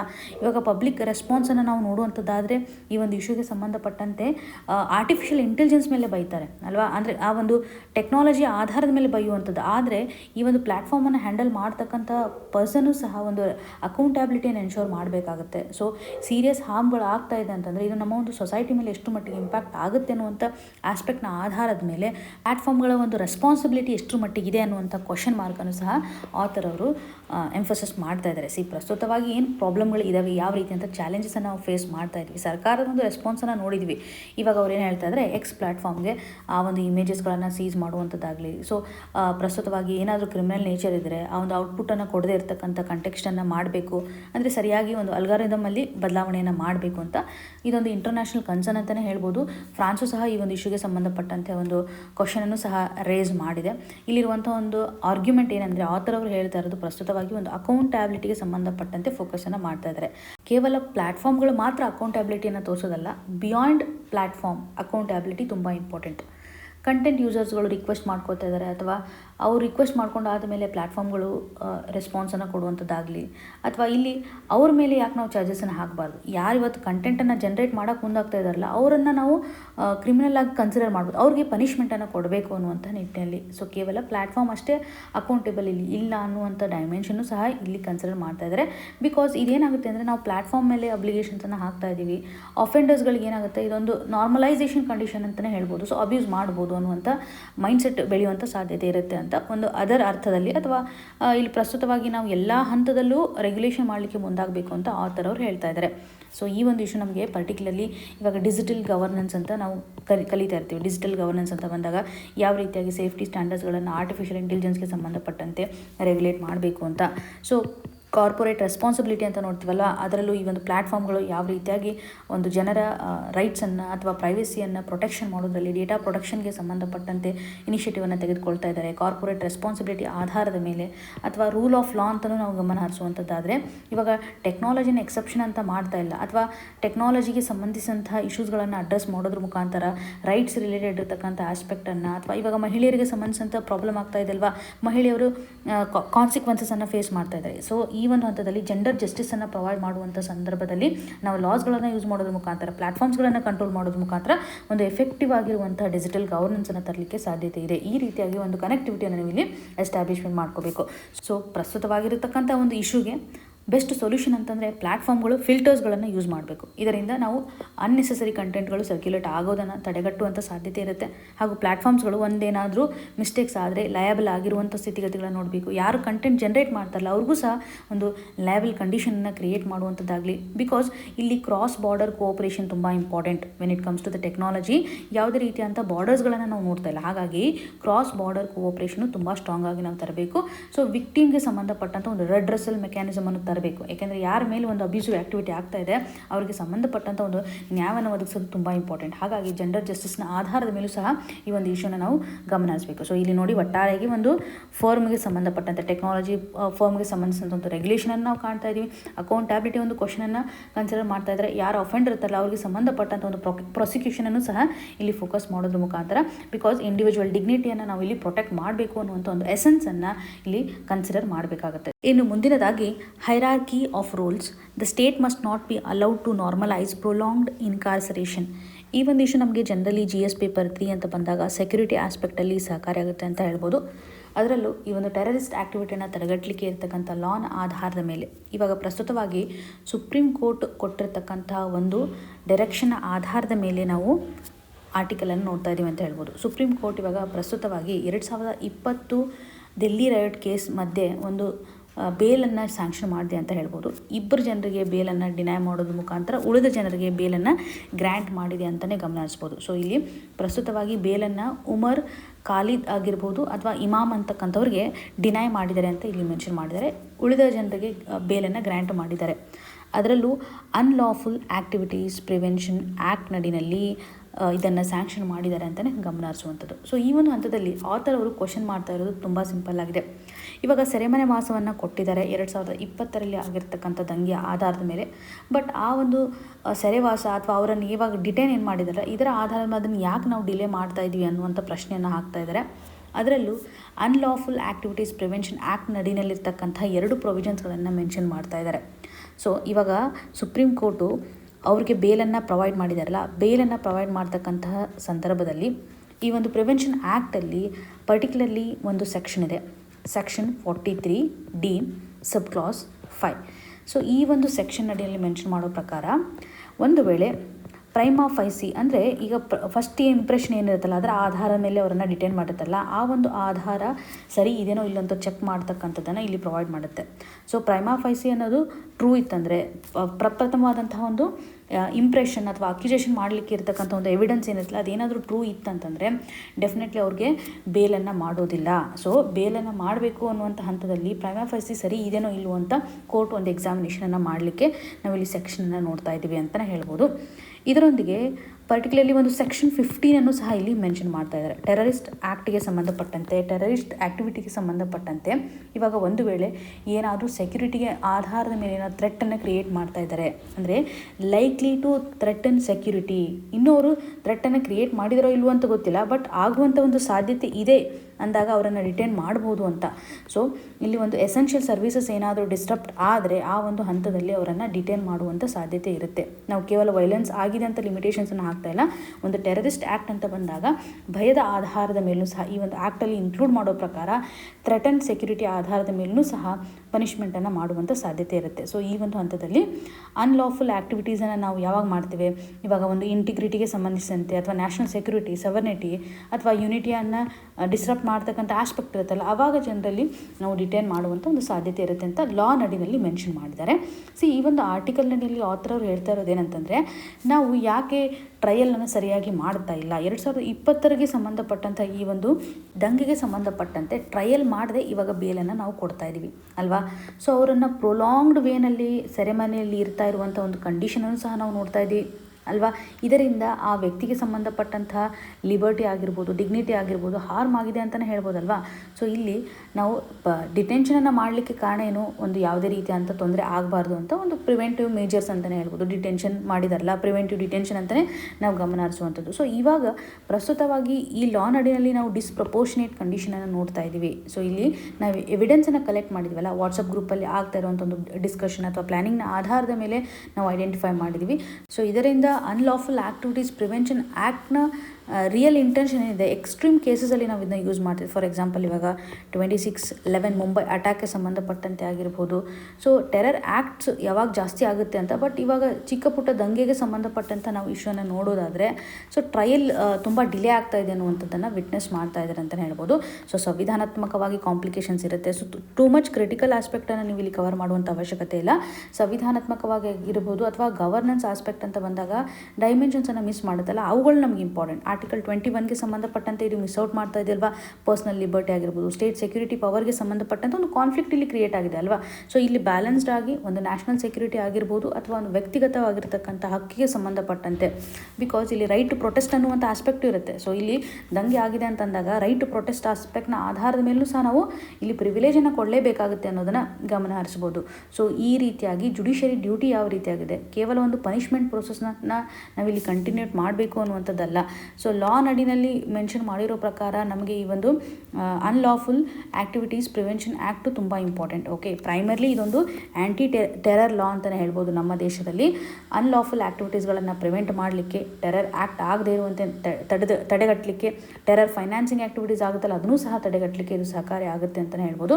1967 ಎನ್ಯಾಕ್ಟ್ಮೆಂಟ್ ಆಗಿರೋದನ್ನು ನೋಡ್ತಾ ಇದ್ವಿ. ಹಂತ ಹಂತವಾಗಿ ಇದನ್ನು ಬದಲಾವಣೆ ಮಾಡ್ಕೊಟ್ಟು ಬಂದಿದ್ದಾರೆ. 2019 ರೀಸೆಂಟಾಗಿ ಮಾಡಿರುವಂಥ ಒಂದು ಚೇಂಜಸ್ ಅಂತಂದರೆ ಇಂಡಿವಿಜುವಲ್ ಮೆಂಬರ್ಗೂ ಸಹ ಒಂದು ಟೆರರಿಸ್ಟ್ ಅಂತಕ್ಕಂಥ ಡೆಸಿಗ್ನೇಷನ್ ಕೊಡೋಕ್ಕೆ ಸಾಧ್ಯತೆ ಇದೆ ಅಂತ ಹೇಳುತ್ತೆ. ನಮಗೆ ಒರಿಜಿನಲಿ ಇರಲಿಲ್ಲ, ಇಂಡಿವಿಜುವಲ್ ಮೆಂಬರ್ಗೆ ಟೆರರಿಸ್ಟ್ ಅಂತ ಹೇಳಲಿಕ್ಕೆ ಸಾಧ್ಯತೆ ಇದೆ ಅನ್ನುವಂಥದ್ದಾಗಿ ಗಮನ ಹರಿಸ್ಬೋದು. ಆ್ಯಂಟಿ ಟೆರರ್ ಪ್ರೊವಿಷನ್ಸನ್ನು 2008 ಆಫ್ಟರ್ ಮುಂಬೈ ಅಟ್ಯಾಕ್ ಆ್ಯಡ್ ಮಾಡಿರೋದನ್ನು ನಾವು ನೋಡ್ತಾ ಇದ್ದೀವಿ. ಸೊ ಇದರ ಇಂಪಾರ್ಟೆನ್ಸ್ ಏನಿದೆ, ನಮ್ಮ ದೇಶದಲ್ಲಿ ಒಂದು ಸವರ್ನಿಟಿ, ಇಂಟಿಗ್ರಿಟಿ, ಯೂನಿಟಿಗೆ ಸಂಬಂಧಪಟ್ಟಂತೆ ಏನಾದರೂ ಥ್ರೆಟ್ ಕ್ರಿಯೇಟ್ ಆದರೆ ಟೆರರಿಸ್ಟ್ ಆ್ಯಕ್ಟಿವಿಟಿ ಅಂತ ಒಂದು ಡೆಸಿಗ್ನೇಷನ್ ಕೊಡ್ತಾರೆ. ಅಂದರೆ ಇವಾಗ ನೋಡಿ Section 50 ನಾವು ನೋಡಿದ್ವಲ್ಲ, ಇಲ್ಲಿ ಏನಾದರೂ ಪ್ರಾಬ್ಲಮ್ ಆಗುತ್ತೆ ಅಂತಂದ್ರೂ ಸಹ ಒಂದು ಪ್ರಿಕಾಷನರಿ ಮೇಜರ್ಸನ್ನು ತೆಗೆದುಕೊಳ್ಳಲಿಕ್ಕೆ ಒಂದು ಲಾ ಸಪೋರ್ಟ್ ಮಾಡುತ್ತೆ ಅಂತಲೇ ಹೇಳ್ಬೋದು. ಸೊ ಯಾವ ರೀತಿಯಾಗಿ Section 43D ಸಬ್ ಕ್ಲಾಸ್ 5 ನಡಿಯಲ್ಲಿ ಒಂದು ಪ್ರೈಮಾ ಫೈಸಿ ಟ್ರೂ ಇದೇನೋ ಇಲ್ಲೋ ಅಂತ ಎಕ್ಸಾಮಿನೇಷನ್ ಮಾಡಲಿಕ್ಕೆ ಅಲೋ ಮಾಡ್ತಾರೆ ಅನ್ನೋದು ಸಹ ತುಂಬ ಇಂಪಾರ್ಟೆಂಟ್ ಆಗುತ್ತೆ. ಸೊ ಇಲ್ಲಿ ಇನ್ವೆಸ್ಟಿಗೇಷನ್ ಪವರ್ ಅಂತ ಬಂದಾಗ ಪರ್ಟಿಕ್ಯುಲರ್ಲಿ ಯಾರು ಇನ್ವೆಸ್ಟಿಗೇಟ್ ಮಾಡ್ತಾರೆ ಅಂತಂದರೆ ನ್ಯಾಷನಲ್ ಇನ್ವೆಸ್ಟಿಗೇಷನ್ ಏಜೆನ್ಸಿ ಅಂತ ನೋಡ್ತೀವಲ್ಲ, ಅವರು ಸರಿಯಾದಂಥ ಒಂದು ಇನ್ವೆಸ್ಟಿಗೇಷನ್ ಮಾಡ್ತಾ ಇದ್ದಾರೆ. ಟೆರರಿಸಮ್ ಆ್ಯಕ್ಟಿವಿಟೀಸ್ ಆಗುತ್ತೋ ಇಲ್ಲೋ ಅಂದರೆ ಈ ಒಂದು ಅನ್ಲಾಫುಲ್ ಆ್ಯಕ್ಟಿವಿಟೀಸ್ ಪ್ರಿವೆನ್ಷನ್ ಆ್ಯಕ್ಟ್ ನಡೀಲಿರ್ತಕ್ಕಂತಹ ಕೇಸಸ್ಗಳನ್ನು ಜನರಲಿ ನ್ಯಾಷನಲ್ ಇನ್ವೆಸ್ಟಿಗೇಷನ್ ಏಜೆನ್ಸಿ ಮಾಡುತ್ತೆ ಅನ್ನುವಂಥದ್ದನ್ನು ನಾವಿಲ್ಲಿ ಗಮನ ಹರಿಸ್ಬೋದು. ಸೊ ಇಲ್ಲಿ ಒಂದು ಕನ್ಸರ್ನ್ ಇದೆ ಅಷ್ಟೇ, ಪ್ರೊಲಾಂಗ್ಡ್ ಆಗಿರ್ತಕ್ಕಂತಹ ಸೆರೆಮನೆ ವಾಸ ಆಗ್ತಾ ಇದೆ ಅನ್ನುವಂಥದ್ದಾಗಿರ್ಬೋದು, ರೈಟ್ ಟು ಪ್ರೊಟೆಸ್ಟ್ಗೆ ಸಂಬಂಧಪಟ್ಟಂತೆ ಆಗಿರ್ಬೋದು, ಹಾಗೂ ಕೆಲವೊಂದಿಷ್ಟು ಲಾನಲ್ಲಿರ್ತಕ್ಕಂತಹ ಡೆಫಿನೇಷನ್ಸ್ಗಳನ್ನು ನಾವು ಓವರ್ ಯೂಸ್ ಮಾಡ್ತಾ ಇದ್ವಿ, ಮಿಸ್ಯೂಸ್ ಮಾಡ್ತಾ ಇದ್ವಿ ಅನ್ನೋಂಥ ಒಂದು ಆಸ್ಪೆಕ್ಟನ್ನು ಆಥರ್ ಅವರಲ್ಲಿ ಹೇಳ್ತಾ ಇದ್ದಾರೆ. ಸೊ ನಮಗೆ ಬೇಕಾಗಿರುವಂತಹ ಟೇಕ್ ಅವೇ ಕನ್ಸರ್ನ್ ಅಂತಂದರೆ, ನಾವು there is a tension between personal liberty, national security ಅನ್ನುವಂಥ ಒಂದು ಬ್ಯಾಲೆನ್ಸ್ಡ್ ಅಪ್ರೋಚ್ ಇಲ್ಲಿ ಇಂಪಾರ್ಟೆಂಟ್. ಯಾವ ರೀತಿಯಾಗಿ ಲಾನಲ್ಲಿರ್ತಕ್ಕಂಥ ಪ್ರೊವಿಷನ್ಸ್ಗಳು ರಿಯಲಿಸ್ಟಿಕಲ್ಲಿ ನಾವು ಇಂಪ್ಲಿಮೆಂಟ್ ಮಾಡುವಾಗ ಒಂದು ಕಾನ್ಫ್ಲಿಕ್ಟನ್ನು ಕ್ರಿಯೇಟ್ ಮಾಡುತ್ತೆ ಅನ್ನೋದು ನಮಗೆ ತುಂಬ ಇಂಪಾರ್ಟೆಂಟ್ ಆಗುತ್ತೆ. ಇಲ್ಲಿ ಒಂದು ಸೆಕ್ಷನನ್ನು ನೆನ್ಪಿಟ್ಕೊಳ್ಳಿ, ಒಂದು ಸೆಕ್ಷನ್ ಅಡಿಯಲ್ಲಿ ಬೇಲ್ ಕೊಡಬೇಕೋ ಬೇಡವೋ ಅನ್ನುವಂಥ ಒಂದು ಪ್ರೊವಿಷನನ್ನು ಕಾಣ್ತಾ ಇದ್ವಿ. ಮೊದಲ ಸೆಕ್ಷನ್ ಅಡಿಯಲ್ಲಿ ಇಲ್ಲಿ ನ್ಯಾಷನಲ್ ಸೆಕ್ಯೂರಿಟಿಗೆ ಸಂಬಂಧಪಟ್ಟಂಥ ಥ್ರೆಟ್ ಯಾವ ರೀತಿಯಾಗಿ ನಾವು ಕನ್ಸಿಡರ್ ಮಾಡ್ತಾ ಇದ್ದೀವಿ ಅನ್ನುವಂಥದ್ದನ್ನು Section 15 ಅಡಿಯಲ್ಲೂ ಸಹ ನಾವು ಗಮನಿಸಬೇಕಾಗುತ್ತೆ. ಪ್ರಿಲಿಮ್ಸಲ್ಲಿ ಈ ಎರಡು ಸೆಕ್ಷನ್ಗೆ ಸಂಬಂಧಪಟ್ಟಂಥ ಪ್ರೊವಿಷನ್ಸನ್ನು ನೀವು ಕನೆಕ್ಟ್ ಮಾಡ್ಬೋದು. ಇವತ್ತಿನ question of the day section ಅಡಿಯಲ್ಲಿ ನ್ಯಾಷನಲ್ ಗ್ರೀನ್ ಟ್ರಿಬ್ಯುನಲ್ನ ಆಧಾರದ ಮೇಲೆ ಕ್ವಶನನ್ನು ಕೇಳಿದ್ದಾರೆ. ಕೊಟ್ಟಿರುವಂಥ 4 ಆ್ಯಕ್ಟಲ್ಲಿ ಯಾವ ಆ್ಯಕ್ಟನ್ನು ನ್ಯಾಷನಲ್ ಗ್ರೀನ್ ಟ್ರಿಬ್ಯುನಲ್ ಹ್ಯಾಂಡಲ್ ಮಾಡಲ್ಲ ಅಂತ ಕೇಳ್ತಾ ಇದ್ದಾರೆ. ನಾಟ್ ಅನ್ನುವಂಥದ್ದಾಗಿ ಮೆನ್ಷನ್ ಮಾಡಿದ್ದಾರೆ. So national green tribunal function ನಿಮಗೆ ಕ್ಲಿಯರ್ ಆಗಿದ್ದರೆ, ಇವತ್ತು ನಾವು 2 ಆ್ಯಕ್ಟನ್ನು ಡಿಸ್ಕಸ್ ಮಾಡಿದ್ವಲ್ವಾ, ಅದರ ಆಧಾರದ ಮೇಲೆ ಸರಿಯಾದ ಉತ್ತರವನ್ನು ಕಮೆಂಟ್ ಸೆಕ್ಷನಲ್ಲಿ ಮೆನ್ಷನ್ ಮಾಡಿ. ನಿಮ್ಗೆ ಏನೇ ಕನ್ಸರ್ನ್ ಇದ್ರೂ ಸಹ ಕಮೆಂಟ್ನ ಮುಖಾಂತರ ತಿಳಿಸಿಕೊಡಿ ಅಂತ ಹೇಳ್ತಾ ಆಲ್ ದಿ ವೆರಿ ಬೆಸ್ಟ್. ಧನ್ಯವಾದಗಳು.